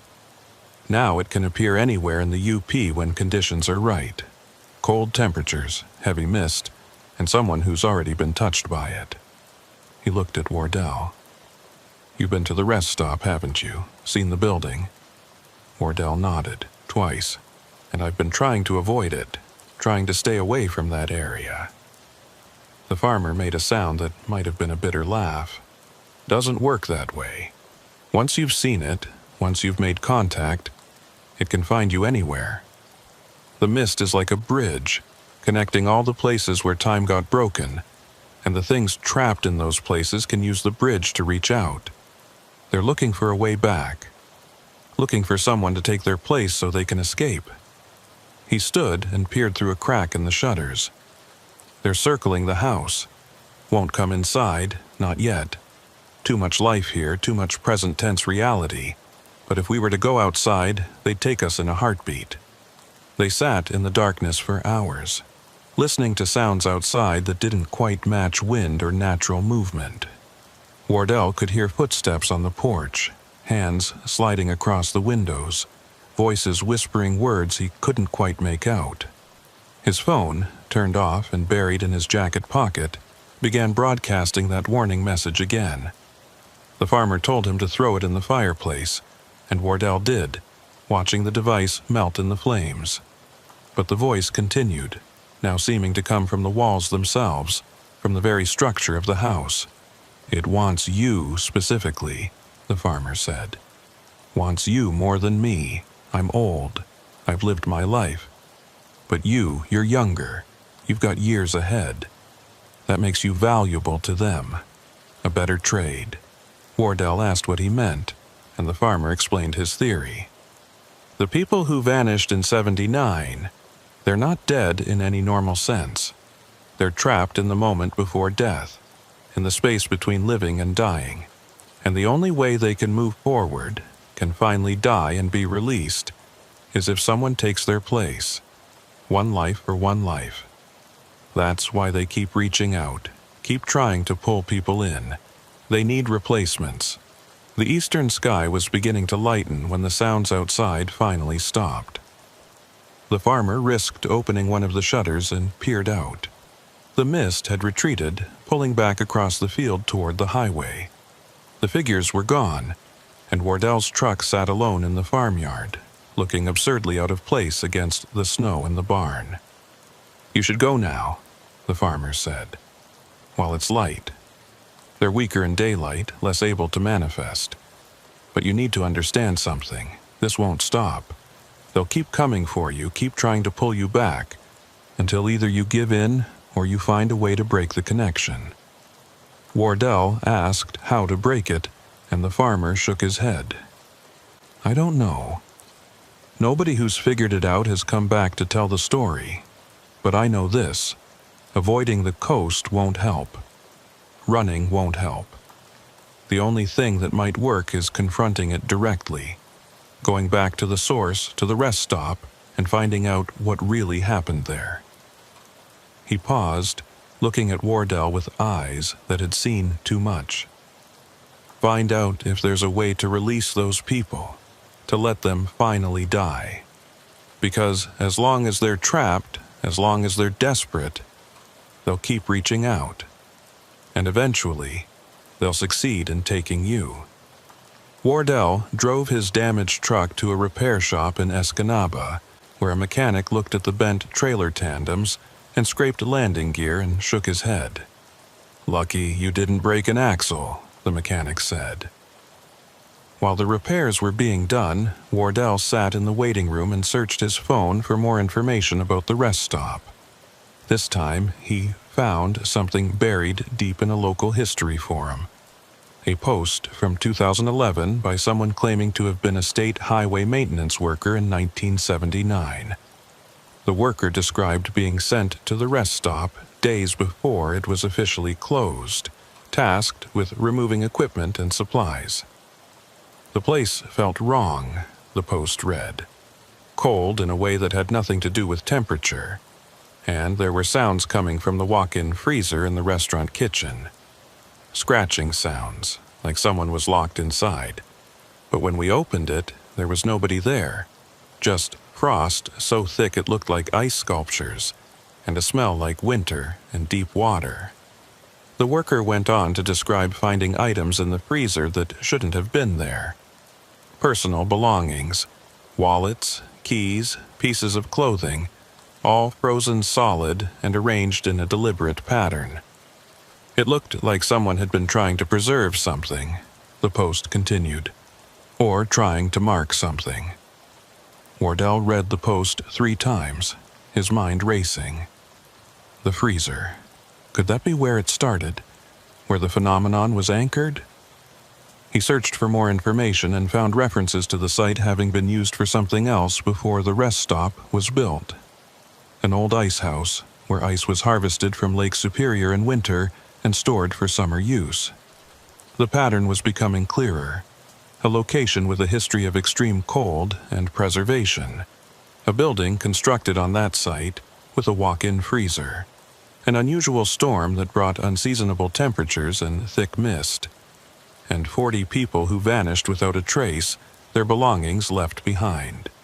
When his truck was repaired, Wardell made a decision. He wouldn't continue to Green Bay. He wouldn't run anymore. He would go back to the rest stop one final time and try to end this. His dispatcher called within the hour, demanding to know why he was going the wrong direction. Wardell didn't answer. He turned off his phone, unplugged his CB radio, and drove in silence back toward M28, back toward the coast, back toward the exit that had haunted him for weeks. The exit appeared in late afternoon. Wardell took it without hesitation, following the ramp down into the trees. The rest stop was there waiting, dark and abandoned. But this time Wardell wasn't there to explore or understand. He was there to end it. He parked his truck and walked toward the main building, and as he did he saw figures beginning to appear in the parking lot. The same people he'd seen before, watching him, following him, but they didn't approach. They just watched, as if curious about what he was doing. Wardell found the kitchen and the door to the walk-in freezer. It was frozen shut, but he found a pry bar and forced it open. Cold air rushed out, ancient and patient and aware. He stepped inside and found the frost sculptures the maintenance worker had described, and in the center of the space, arranged in a circle, were the belongings. 40 sets of them. Wallets and keys and watches and wedding rings, each one representing a person who'd been in the rest stop that night in 1979. In the very center was a metal box. Wardell pried it free from the ice and opened it, finding documents and a journal belonging to the rest stop's manager. The final entry was dated August 17, 1979, written in increasingly frantic handwriting. The temperature is dropping too fast. The systems can't keep up. The freezer is malfunctioning, running at temperatures that should be impossible. I can hear something in the freezer, a sound like wind or voices. And the door won't stay closed. It keeps opening on its own. And every time it does, the temperature drops further. I think something is wrong with this building. Something was here before we built the rest stop. Something that's been sleeping, and we've woken it up. Wardell heard the footsteps and turned to find a figure standing in the freezer doorway. It was one of the women from the parking lot, but now she looked more solid, more real. She was staring at the circle of belongings, and her expression was one of recognition and sorrow. "You understand now," she said, her voice clear. "We've been trying to tell someone for 45 years. We're not dead, we're trapped, held here by something that feeds on cold and time." Other figures appeared behind her, crowding into the freezer. "Can you help us?" the woman asked. "Can you find a way to break this? To let us finally move on?" Wardell looked at the circle of belongings, at the desperate faces surrounding him. "I don't know what to do," he admitted. The woman pointed at the circle. "Take them out. Break the pattern. It was created to keep us here, to anchor us to this moment. If you break it, maybe we can leave. Maybe we can finally die." Wardell began gathering the belongings, taking them out of their careful arrangement and placing them randomly around the freezer. As he worked, the temperature began to rise. The frost on the walls started to melt. The figures watched with growing excitement and fear, and as the last item was moved, as the circle was finally broken, they began to change. Their forms became less solid, more translucent. "It's working," the woman said, her voice fading. "We can feel it. The pull is weakening. We can move on now. We can finally—" She disappeared mid-sentence, dissolving into mist. The others followed, one by one, their faces showing relief and gratitude before they vanished. Within minutes, the freezer was empty except for Wardell and the scattered belongings. The cold was dissipating, the temperature normalizing. Wardell gathered the belongings into a bag and walked out of the building, back to his truck. The parking lot was empty now, no figures watching, no sense of presence. The rest stop felt truly abandoned for the first time. He drove back up to M28, and when he looked in his mirrors, the rest stop was fading, becoming less substantial. By the time he reached the highway, it had vanished completely. Just trees and an overgrown clearing where it had stood. He delivered the belongings to the Michigan State Police, telling them he'd found them while exploring. 3 days later, he received a call. The items matched missing persons cases from 1979. All people last seen near the old Lakeview rest stop. The cases would be officially closed, families notified. Wardell went back to driving, taking routes that included M28, no longer afraid. He never saw the rest stop again, never encountered the figures or heard the automated warning. But sometimes, on winter nights when the temperature drops and the mist rolls in from Superior, Wardell thinks about those 40 people, about how they spent 45 years trying to warn others, trying to find someone who would understand and help them. He wonders if they found peace when they were finally released. He hopes they did. And that memory stays with him, a reminder that the real horror isn't always death. Sometimes it's being trapped, unable to move forward or backward, stuck in an endless loop of the worst moment of your life. Wardell still drives truck, still hauls loads across the Upper Peninsula. But now, when he hears other drivers talking on the CB about strange experiences, he listens more carefully. Because he knows some of those stories are true, that there are places where reality becomes thin and the past bleeds through. And he knows that sometimes someone needs to step up and help, needs to break the circles that trap people, release the patterns that bind them.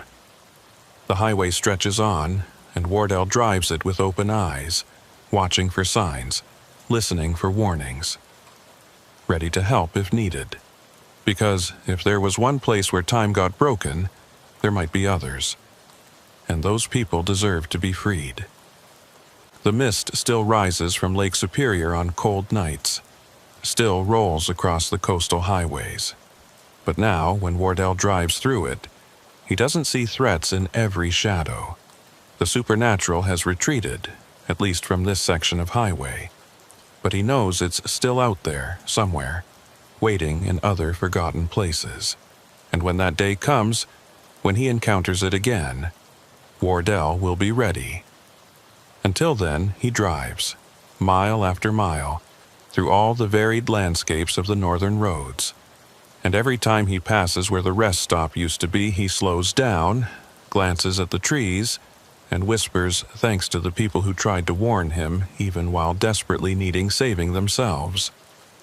Their persistence across 45 years had ultimately led to their freedom.